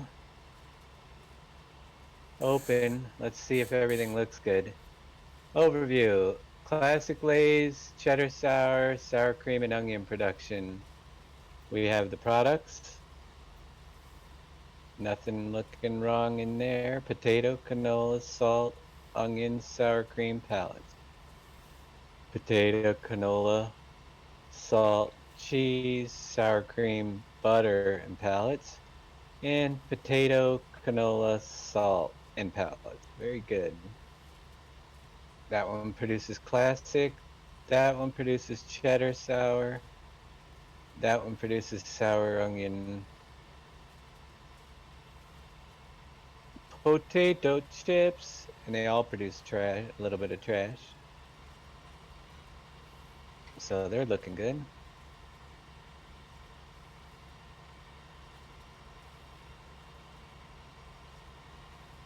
Potatoes. Very little looking because it holds a lot more potatoes, but yep, they're going in just fine. Holds 500,000 potatoes.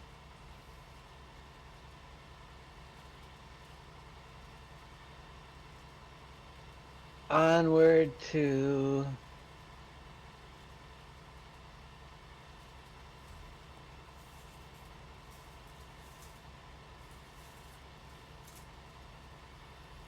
salt.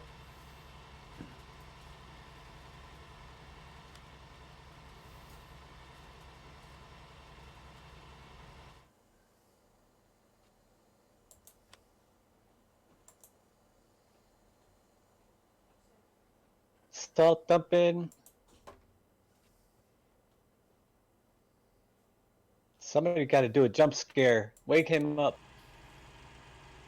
Oh.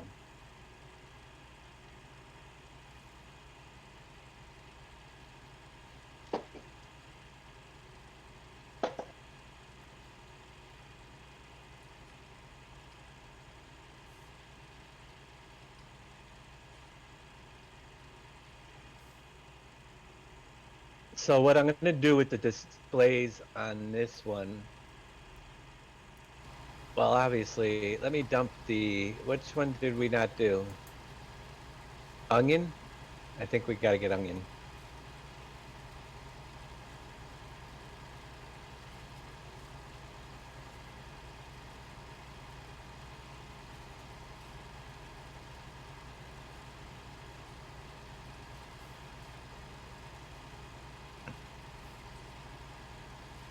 The rest of them have to be, I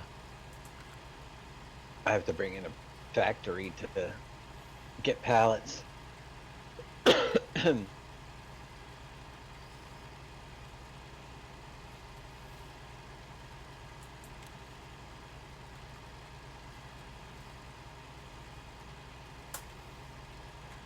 But it's getting closer to being done. We're gonna change some things up. I am going to... I've got issues. Yes, I do.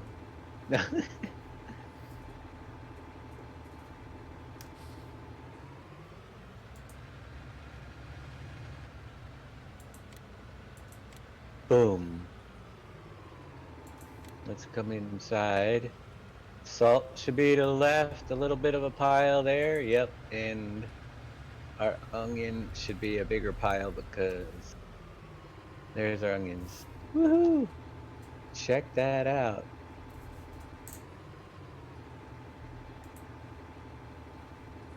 It's getting closer. What I'm going to do is I'm going to actually put 3 digital display boards, one for each recipe in this one, so you could see if there's a product missing for the different recipes. And that's the way I'm going to set this one up. 3 display boards, one for each recipe, and then we've got some stuff to do. All right. Onward. Let me save there.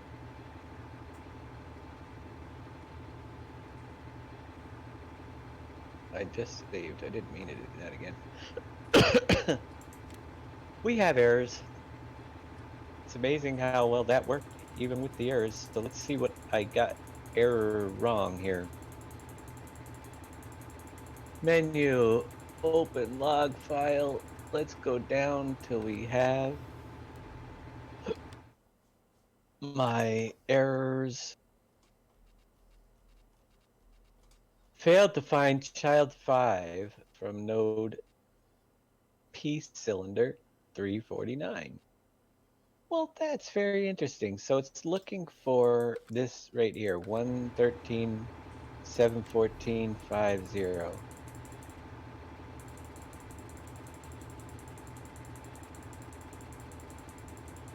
Search, not in the glue factory. Search, find, paste, find next. All right.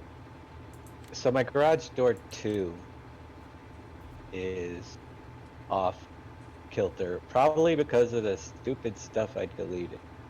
That other door, it probably got out of whack or something, but let's go find it. Garage door 2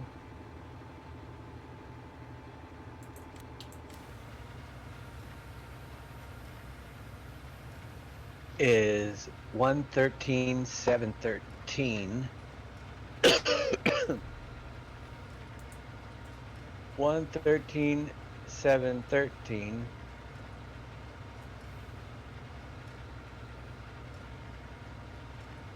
Yep, it garage door 2 got changed, and the other one above it is probably gotta be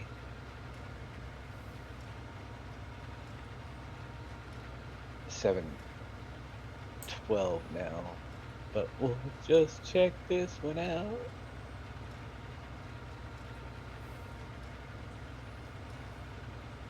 Alright, those are 113.713. My garage door 1 is actually going to be 113.712. That's what happens when you get rid of stuff.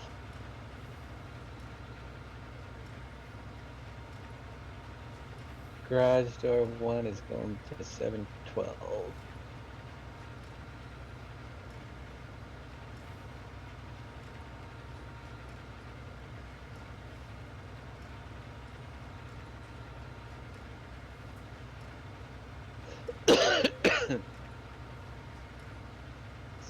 Excuse me. 712, 712. Let's see if that took care of all my little errors or not.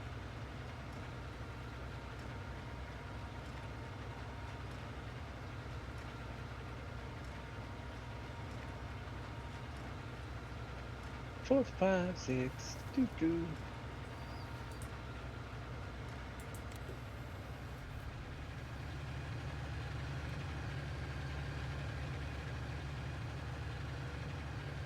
It's actually pretty early for me. 11 o'clock. I usually go another hour to 2.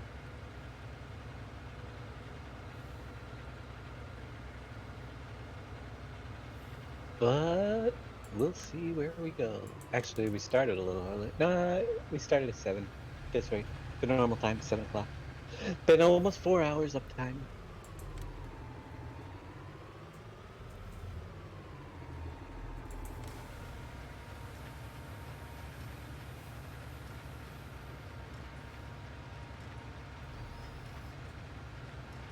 Start. Let's just check the error log. We don't even have to move the. All right, so we've got. Oh yeah, the barrier issue, and oh yeah, we've got that find child 4 from a node. Index not found for. Interesting, because I would think that's the GUI camera, so the GUI camera node must have moved. Let me check it out. I might have moved it. And the barrier issue. What the heck? Didn't I remove the word barrier? We built the whole thing. Let's find out where barrier is still in here. Search, find, barrier. IP barrier. Okay, so it's not an input product. It is now IP chipboard. We didn't change it here.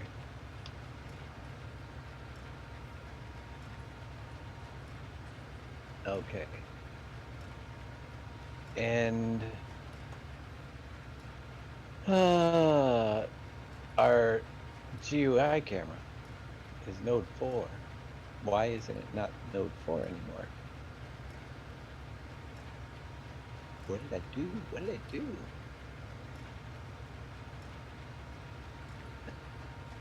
Did I put something in its way? Where is my GUI camera? Did I put it in the wrong place? Did I put it? Huh. Oh. View cameras. No, I don't even have it in there. You got it. That's weird.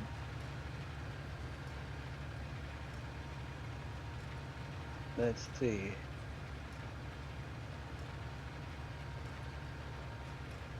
Now it's there. I swear I did this once. I must have been in my big mess. There. It's right where it's supposed to be. Da, da, da. Let's see if there was anything else. Nope, the index for their GUI camera wasn't found, and that was it. So they should be good. We should be clean. Clean slate. Now, what you do with the GUI camera, view camera, GUI camera, that's the one that's available. So you set up a viewpoint where you want to show the factory. This one's going to be a tricky one because it's so big, but let's set it for there.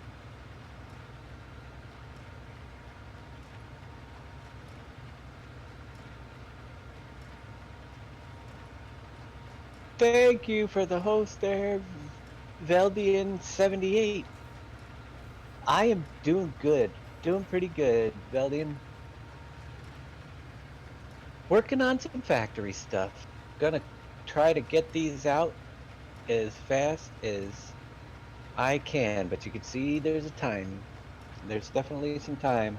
So I gotta make my list. We've got operating parts, which are gonna be pretty easy on this one.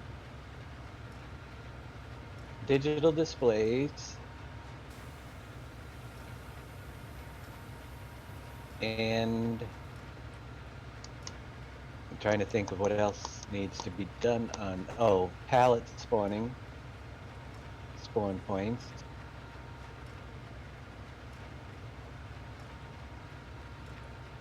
Woo! Thank you, Chill Will, for that sub. I appreciate you using your Prime sub over here. Thank you so much. Good evening, Crazy Redhead. How you doing? So, let's check and make sure the hotspot says Frito-Lay. It does. Let's visit. Oh, I want to do a little bit of ground texture.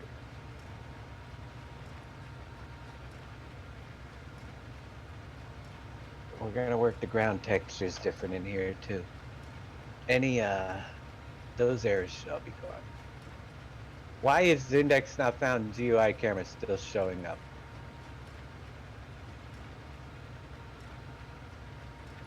Because I have 2 locations where it's listed. Now it's just a simple little error line. That's all that's left in there. So, trying to think what else have we got. The products are all in. The production, we got to put the player trigger on. Player trigger. I just tried to hit the I button. Nothing happened, so we'll put our player trigger down. I want to put down one and see the building process,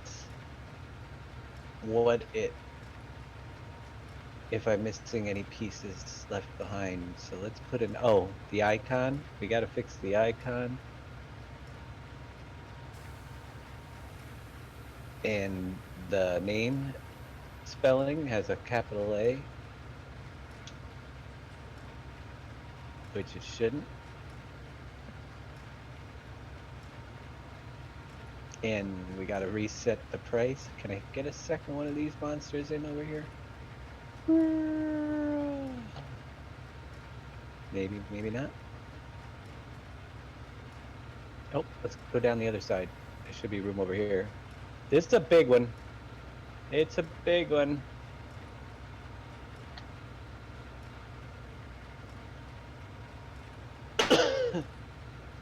mainly, let's jump over to that one. Boop. There. Here's the plot. We don't see anything on the slab, which is a good thing. Everything's invisible. The garbage actually might actually work. There's our building product.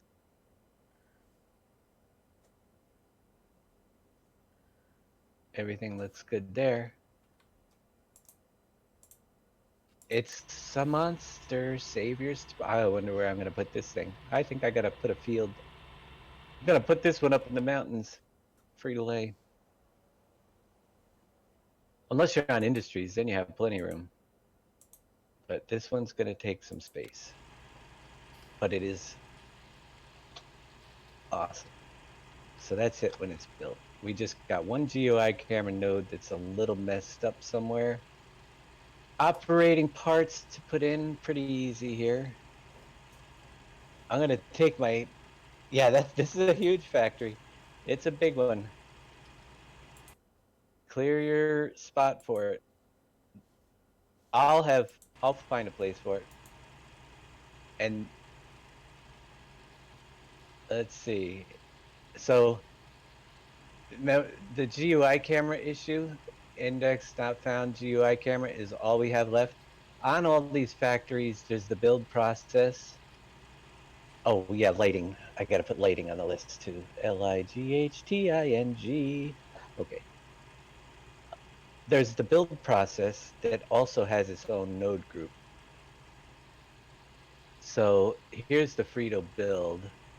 And if we go down to the bottom, because I already know the other one's set to 4, but I never actually set the i3D mappings right here. It does say node 4. What the heck? Okay. Why am I getting a node GUI camera, camera feed GUI camera?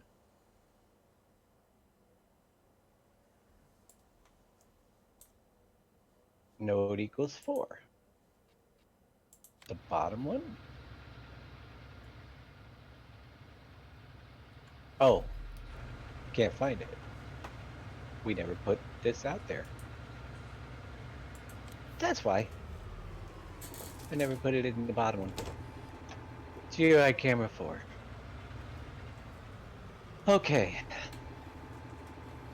Hey, Too Fast, how you doing?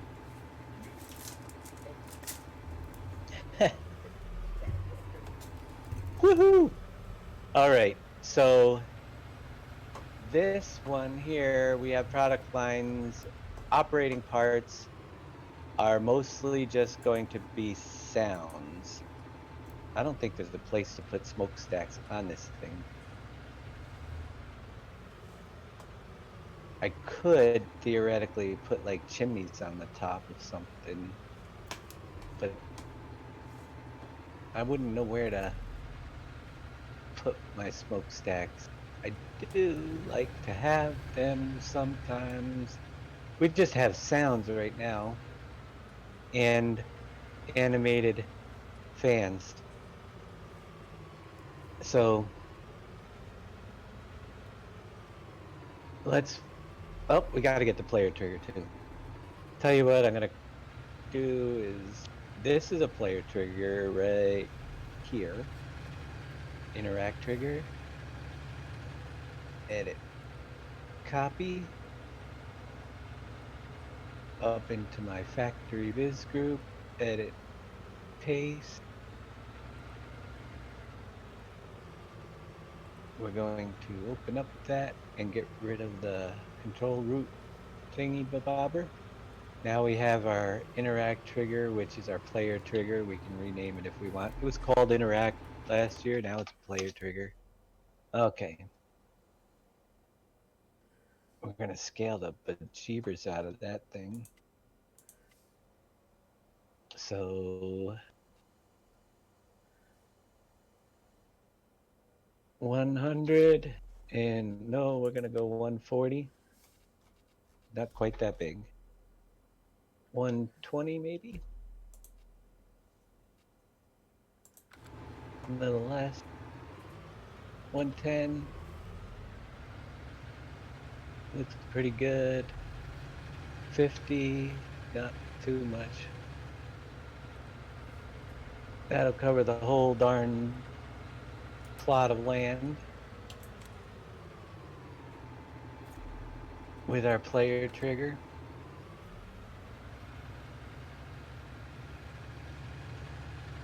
We'll drop in here.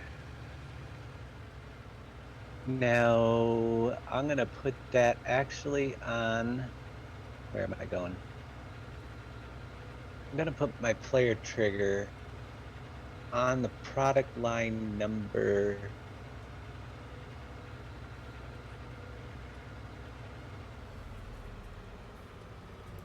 this sour cream and onion, which is the cheddar sour cream, because it has almost all the products in the factory. So player trigger to show pop-up UI. If I want it, I'll put it to true. Maybe I'll leave it off. I think we can still use the R menu if I'm right.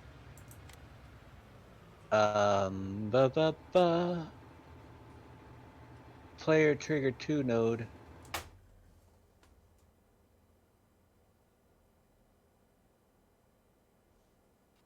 Where are you? Right here.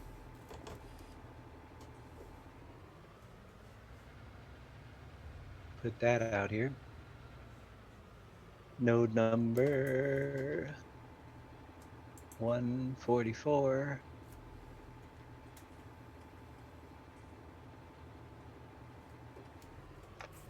144. All right. A lot of these are display stuff. I don't need most of this.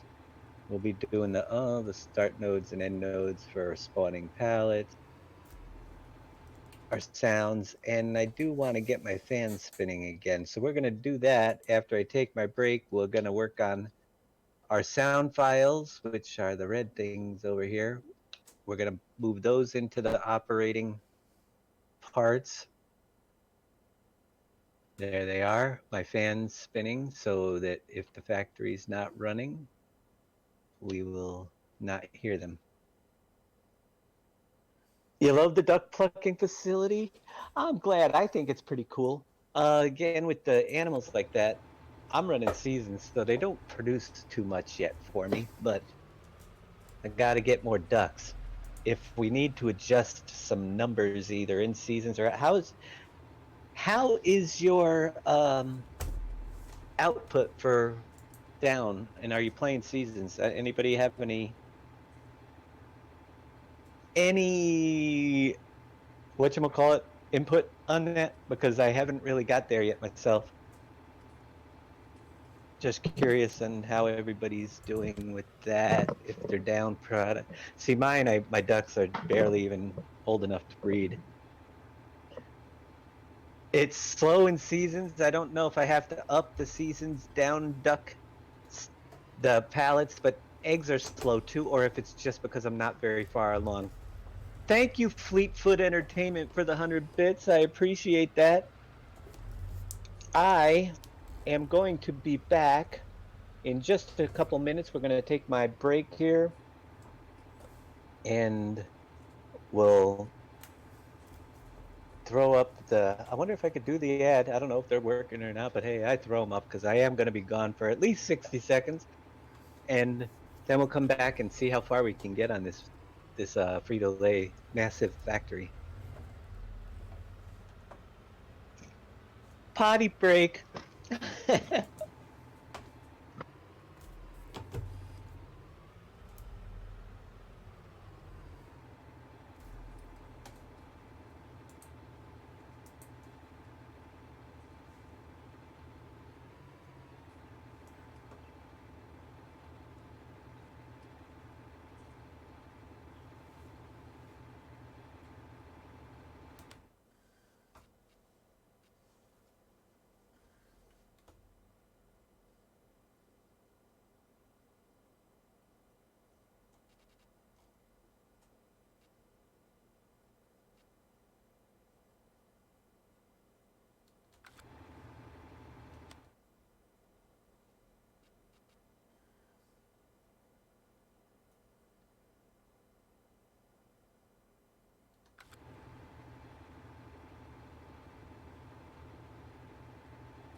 All right, I'm back and excuse me, choking on popcorn. Wash that away. All right. Am I no potty breaks, meal breaks, work, work, work. Yeah, okay. Well, I'm back. We've got work to do. We're gonna activate our fan noises in the operating parts for each line. So we need that number right there in a minute. Let me go down to our first section of operating parts, which is the sound section right here. So get sound nodes, sound one. We have 1, 2, 3, 4, 5, 6 fans. So we'll set up 6 sound nodes.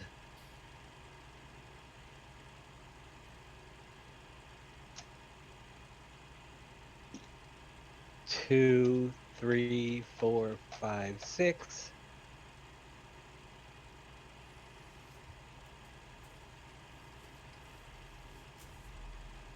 Four, 5, and 6. And we're going to take the effect types out right now for this. Close up our operating parts a little bit. We'll put them, we've got more.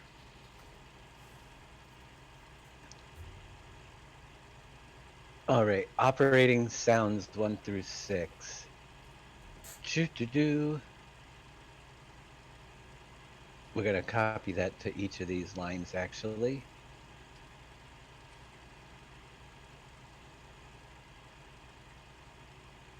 That will be our operating parts section for this line. And our third line, in fact, we could take out all of this and put that operating parts in right there. Sound 1 through 6. There's a sound 1. We're gonna bring that up here. 2, 3, whoops.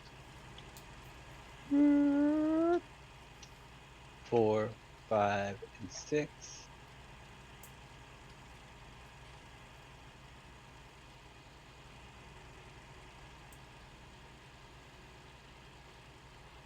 Oops, I'm hitting the wrong keys here. 5, 6. 1, 2, 3, 4, 5, 6. Node for sound 1 is right here. And the last number will change. So, oops. If it turns red, you're dead. There. 1, 2, 3, 4, 5, and 6. And this number is going to go from 0 to 1 to 2 to 3 to 4 to 5, 5. And that's our operating noises. Now I gotta go back and look at my code for my glue factory again.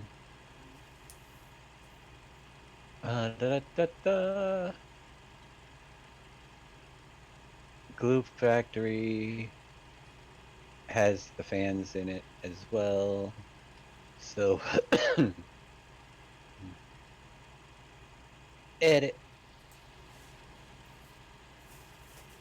We're gonna come down to the operating parts section. We have animation nodes groups. We're gonna grab that for now.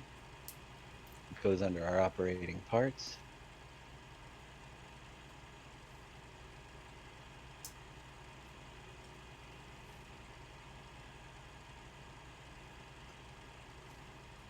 Animation nodes for fan 1 through 6. We're going to take out these. We don't need those. And we have to copy that. And then we got to set up fan 1 through 6 in our nodes as well.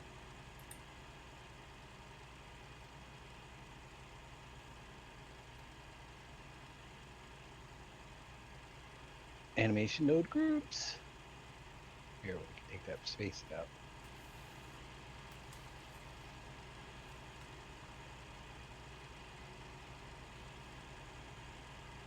I heard noise. All right.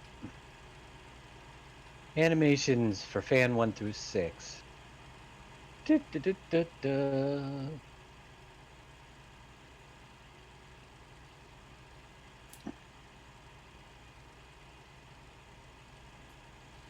Fan 1. Let's find fan 1's node.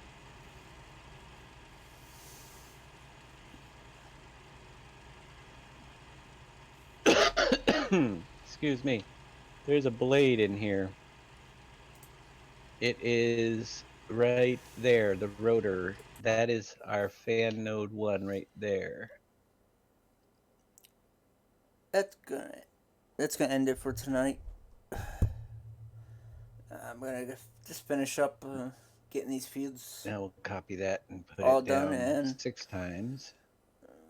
hopefully I can get hopefully the cultivating jobs will 2, work. 3. Start working again. Oh, I did it again. So I'm just gonna get these all finished up, and 4, I'll probably 5, be back on tomorrow 6. sometime. Ain't coming on early. Not sure when. 2, But I thank y'all for stopping by. Have a good evening. 3, Bye for now. 4,